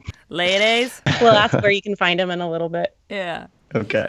Yeah, what's your love life like is what Mercedes asked. Yeah. Yeah. Well, ditto to y'all. Y'all are both really beautiful, and just reading the description of the podcast when I first checked it out, I was just like, I am 100% on board with this. I am so on board with what y'all are doing. So it's really cool to be on here. My love life is great. I'm on a celibate period for the month of January. I decided because I didn't find one partner I was 100% involved into, and so I don't really want to give out my energy. So I've gone through different phases. I've had some challenging relationships. I think that's what got me interested in psychology, is having more fulfilling relationships. So it's no end to the journey in terms of challenges with relationship, but I'm definitely longing to call in a partner that's really can meet me in the middle and have a beautiful relationship. So beautiful. Well, I'm sure every female listener is just gushing. So, hey, I want to ask you, because you said you're going through a period of celibacy. How do you feel about No Nut November? No Nut November. Is that where you just don't orgasm for the month? Yeah, apparently. Yeah, some men like Aaron Alexander don't orgasm when they have sex because they feel like it gives out their power. Yeah, it's interesting. Yeah, so in Tantra, definitely the cultivation of your semen or your erotic energy is a way of containing. Like they say that you age faster if you orgasm too many times, especially as you get into your like 30s, 40s. The reverse of that is though through like intense lovemaking that's very heart-centered and a lot of juices are flowing, that can recharge your energetic system. So to be like not orgasming at all for the sake of retaining that, if that feels weird with your partner at some point, maybe that's kind of weird. So but I think consciously harnessing your energy, one guy, David Data, who's like kind of a sex and spirituality writer, talks about if you're in your 30s, you probably maybe want to ejaculate not that much more than once or twice a week as a guy. For women, I think it's pretty much let it rip.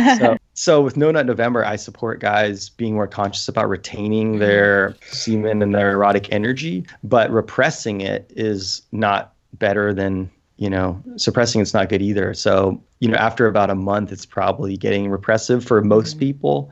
Some people, maybe they just naturally don't want to orgasm, and that's fine. So I think there's a healthy thing to retain, but then not repress it. Yeah, I think that I can see how the practice of it for a month would be helpful in just kind of like getting to know your body in that way. If you're especially with men or women really, but especially with men, like I think it's so easy to just, masturbate or do that or access an orgasm yourself that you can just, if the feeling of that type of tension comes up in your body, you're like, okay, I know how to get rid of this. But in order to like explore and feel what those feelings feel like and actually like sit through it and kind of know your body and how it's working and even what hormones aren't coming into play in that, I think it's important for anyone, for sure. Like I would say I would age AF if I didn't orgasm fairly regularly.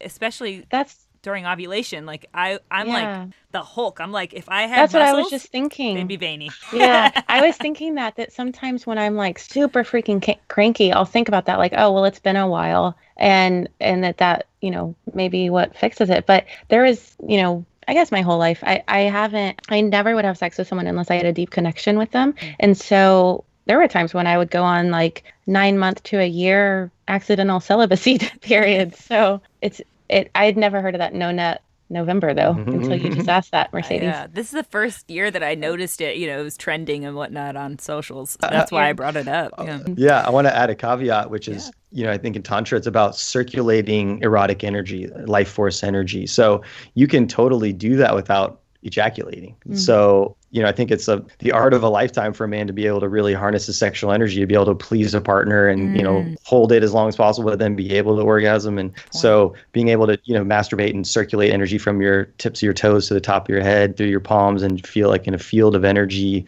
white light surrounding you and a golden egg of bliss and divine connection. You can do that without orgasming or giving away your power. You can just cultivate that. So there's nothing, if you feel like the urge of relaxing yourself and soothing yourself through erotic energy. That's totally great. I mean, you can do that without, for men, ejaculating. I feel like dance is a big, almost a release of the same type of energy. And when you brought that up, it reminded me too that, I don't know why I didn't think of this sooner, but mixed martial artists often abstain from orgasming during their training and up until after they fight. Well, men only. Men only, yeah, but that makes total sense. That type of, living in that energetic space that's between orgasm and not orgasm, or I guess between orgasm and whatever else. But that's a powerful energy for sure. Whereas like Ronda Rousey says that the more time she does the day of her fight, the better. So it's interesting how it's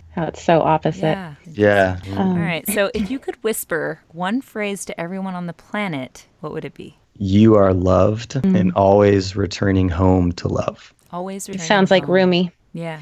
We just forget, the Sufi path that speaks to my heart is that we basically are born to re-experience the qualities of the divine, but we just forget. And so life is just a constant series of forgetting our connection, our love, our, from pain or suffering, and then returning to remembering the connection. And so it's just, our life can be defined by peak moments where we feel that love so intensely that we know that it's true. We have that faith and devotion to living according to, principles of religion or spirituality, of trusting that we are loved and that we are, not just a material body that's going to fade to dust that has no meaning. So I just want everyone to feel home and like we're going home on our hero's journey. Yeah. So which of your books would we start off on? The newest one, Caravan of Lovers, published it last year. Yeah, definitely check it out. Well, Okay. It's on Amazon. perfect. Awesome. That's our next question, actually. Peter, we don't want to let you go, but before we do, where can people find you and your work? Yeah, my Facebook is facebook.com/Peter James Craig. Instagram's Peter Craig Counseling. And my counseling website is austinprofessionalcounseling.com. And my two of my books of poetry are on Amazon. Check them out. Excellent. We will. Awesome. Well, thank you so much. I feel like I just got a massage. I know. That was so epic. That was probably one of my favorite interviews. Yeah, I really liked it. It was really good. It was like just like us talking to a friend, really. Like I felt really seen. Exactly. Yeah, I just felt like there was so much. There's just so much. Like I was like, okay. I know. I know we have to move on, but we have to get this in too. I know. I have so many questions for you. I know. Hell yeah, Peter. That was awesome. I know. All right, guys. Let's move it on. Jade, let's see what we got next. Okay. Magic tricks. I'll tell you what I have for you. Yeah, I have the Never Forget list, which is, I'm giving credit to my good buddy, Rich Eggett, from Rockwell Watches. He is one of my favorite people in the world. He has been so supportive and amazing, just like in so many facets of my life. But he actually talked about it on a podcast he was on. And what it is a list that he makes of everything that people in his life, especially people who are close to him, like his wife, his family members, his employees, or people he works with, or just generally people he knows. It could be anybody, friends, family, that do something awesome for him. Something that they really showed up for him in. And he writes it down, like, oh, my wife took the liberty to clean the house on her own when she knew I had a heavy workload and wasn't going to be able to help out. Or I don't know, I don't know what's actually on his list, but my list would be something that probably is full of acts of service because that's one of my strongest love languages. Or it would be full of word affirmation things that people in my life do or say to me that really moved me and made me feel seen. So I just thought, damn, that's a really good little tool. And what he was saying he uses it as is something to kind of read back through every few months or whenever he feels like he even needs just a boost or an affirmation that he has people in his life that are so loving to him and that see him so clearly. And also something to read back through, because not only does it feel good when you do that, but it reminds you, like, these people deserve your time and effort and appreciation, and you should be showing them that back. And in a weird way, I think it's like feng shuiing your brain, or that corner of your brain that holds your love and family members and relationships. I guess it's your relationship agua in your brain, because you're not only recognizing what lives in the relationship corner of your brain, but it also gives you the chance to go back and show appreciation back. So like balance out those places. Like, oh, you know, this person Jade has been so loving and supportive and has worked so hard with me on so much in my life and in this podcast, and always been a listening ear. And today I'm reading my never forget, quote unquote, never forget list. And it's reminding me to just send her a text or give her a call or send her a card or whatever the thing is, and say, hey, I appreciate you for all those things you've done for me. Or even just to send something to her like, hey, I see you in this way, like I see your worthiness and I see your struggles, and I honor those places in you, and I want you to know you're worthy, and I appreciate you, and if no one else has said it today, I love you, or whatever. I love that. Great reminder. Great little trick. Yeah, the days you send me those texts really make a big difference in me. I need to adopt that practice. You good yourself on that. My magic is to chant a mantra. So the Sanskrit word mantra. I like how you say chant a mantra. Chant a mantra. Yeah. The Sanskrit word mantra breaks down into, like, when you look at man, meaning mind, and tra, meaning deliverance. So chanting the sacred mantra delivers us from our sense dependency, from our habit of looking to our senses for gratification. So I would also like to point out that everything I'm saying here is stuff that I've learned from my shaman or from Boulder Psychic Institute. So if I mispronounce anything, bear with me, but you know what I'm saying. So chanting affects the hypothalamus, which is the control tower of our brain. It regulates communication between the nervous system and the endocrine system, taking in information from the entire body before transmitting outward again via chemical messengers. So these carriers, such as serotonin and dopamine, are known as the happiness hormones due to the impact that they have on our moods. And, the hypothalamus, however you say it, is in charge of many bodily functions that we tend to think of as just automatic, like temperature and metabolism and our nervous system, as well as our pituitary secretion. So it affects everything from mood to appetite to sleep. And it's perhaps the single most important link in the mind-body connection. So chanting affects all of that. And it can also reduce anxiety and depression by balancing the nervous system. Chanting regulates the chronic stress and tension that is the norm for many people in today's hyperstimulated lifestyle. And by balancing the endocrine system, chanting normalizes hormone production, which balances our moods and overall sense of well-being. Mantras also enhance positive alpha, gamma, delta, and the brainwaves that kick in during relaxation. So also, the biggest thing is it's easy and it's free. So yes. I think you should try it. I wanted to share just a couple of my favorites. Mani Padme Hum has been a theme throughout my entire life. It means behold the power of the lotus flower.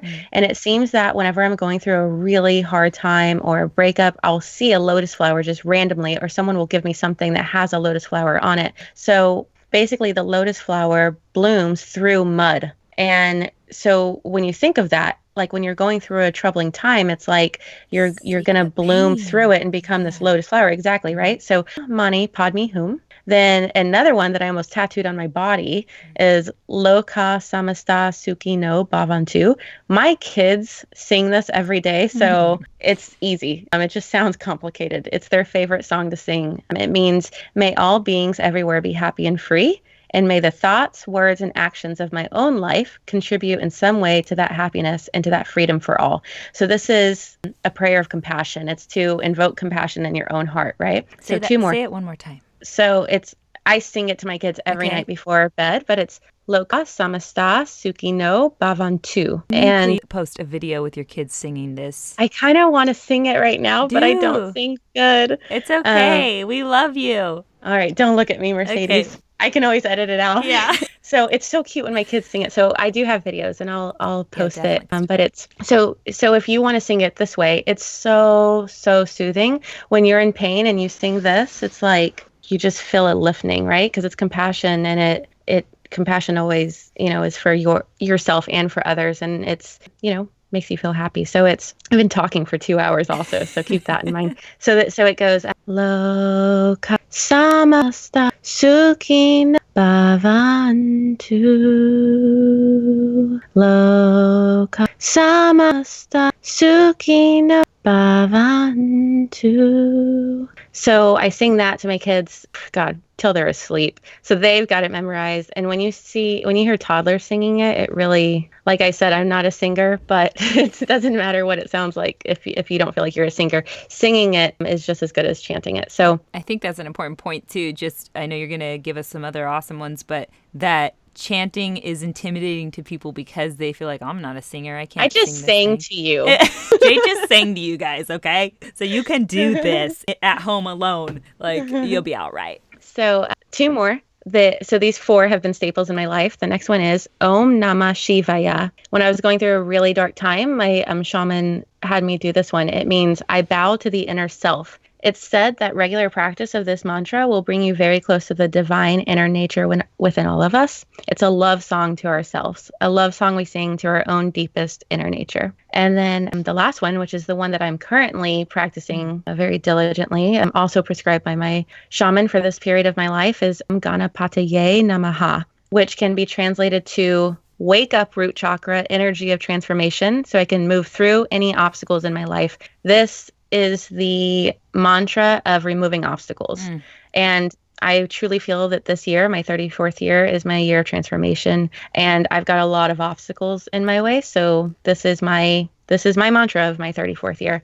The key thing to this, though, is that the way that these are taught, they're taught to be said 108 times, because that's all those benefits that I listed prior, they come into place. The clearing of the mind, ridding yourself of, all of those other sensations so that you can, silence yourself and just be your inner truest self. You do it 108 times. And what's easy for me in the beginning is just finding a YouTube video. My favorite for these is Snatam Kaur. It's Snatamkaur.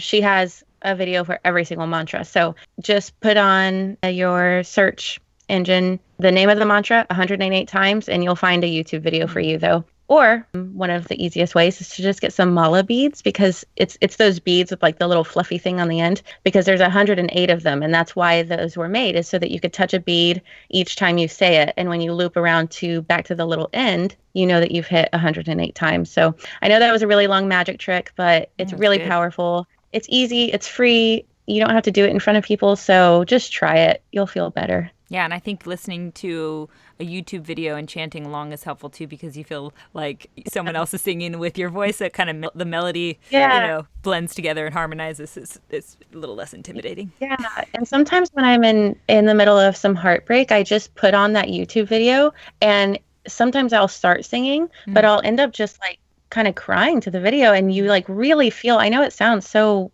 overly spiritual, but you really feel a cleansing. So there is some power in this stuff, guys, and it is ancient also. So just try it. Just try it before you knock it. Okay, you guys. So thank you so much for listening. We hope you found this conversation as amazing as we did. We just are huge fans of Peter now. So please share this episode with your friends and family if you did find it as enlightening as we did. And remember that you can go to our Instagram page at The Magic Hour to ask us or any of our future guests a question. Talk to you guys next week. Until then, be a light. Thank you to Peter Craig for being such a light on our show today, and to @Raytone Royal for our intro jam, and to Adam from Red Fox Audio for producing the show. Stay magical, friends. Okay, I'm going to say this is part 1 and this is part 2, just in case we decide to. Sounds good. Because even if we cut these up, they're going to be an hour and 15 minutes. Right. This is part 1 of Peter Craig. Thanks for listening. This was part 1 of Peter Craig. Listen next week for part 2. Or tune in. This is part 1 of Peter Craig. Tune in next week for part 2.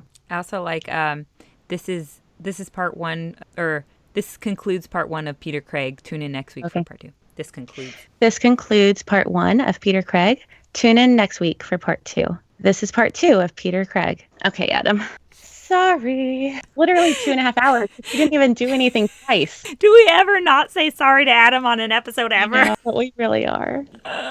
But hey, it was pretty good. If you were If you were looking at that guy, you would have kept asking questions too. This is being recorded. It's just Adam. I'm a married woman. Not yet. You're not. That's from The Notebook. Oh, I was like, wait, yeah, I am. No, The Notebook. I've probably seen it. Kind of not, because I don't really believe in the whole like actual paperwork part, but technically to the world, I am. All right. Love you. Bye.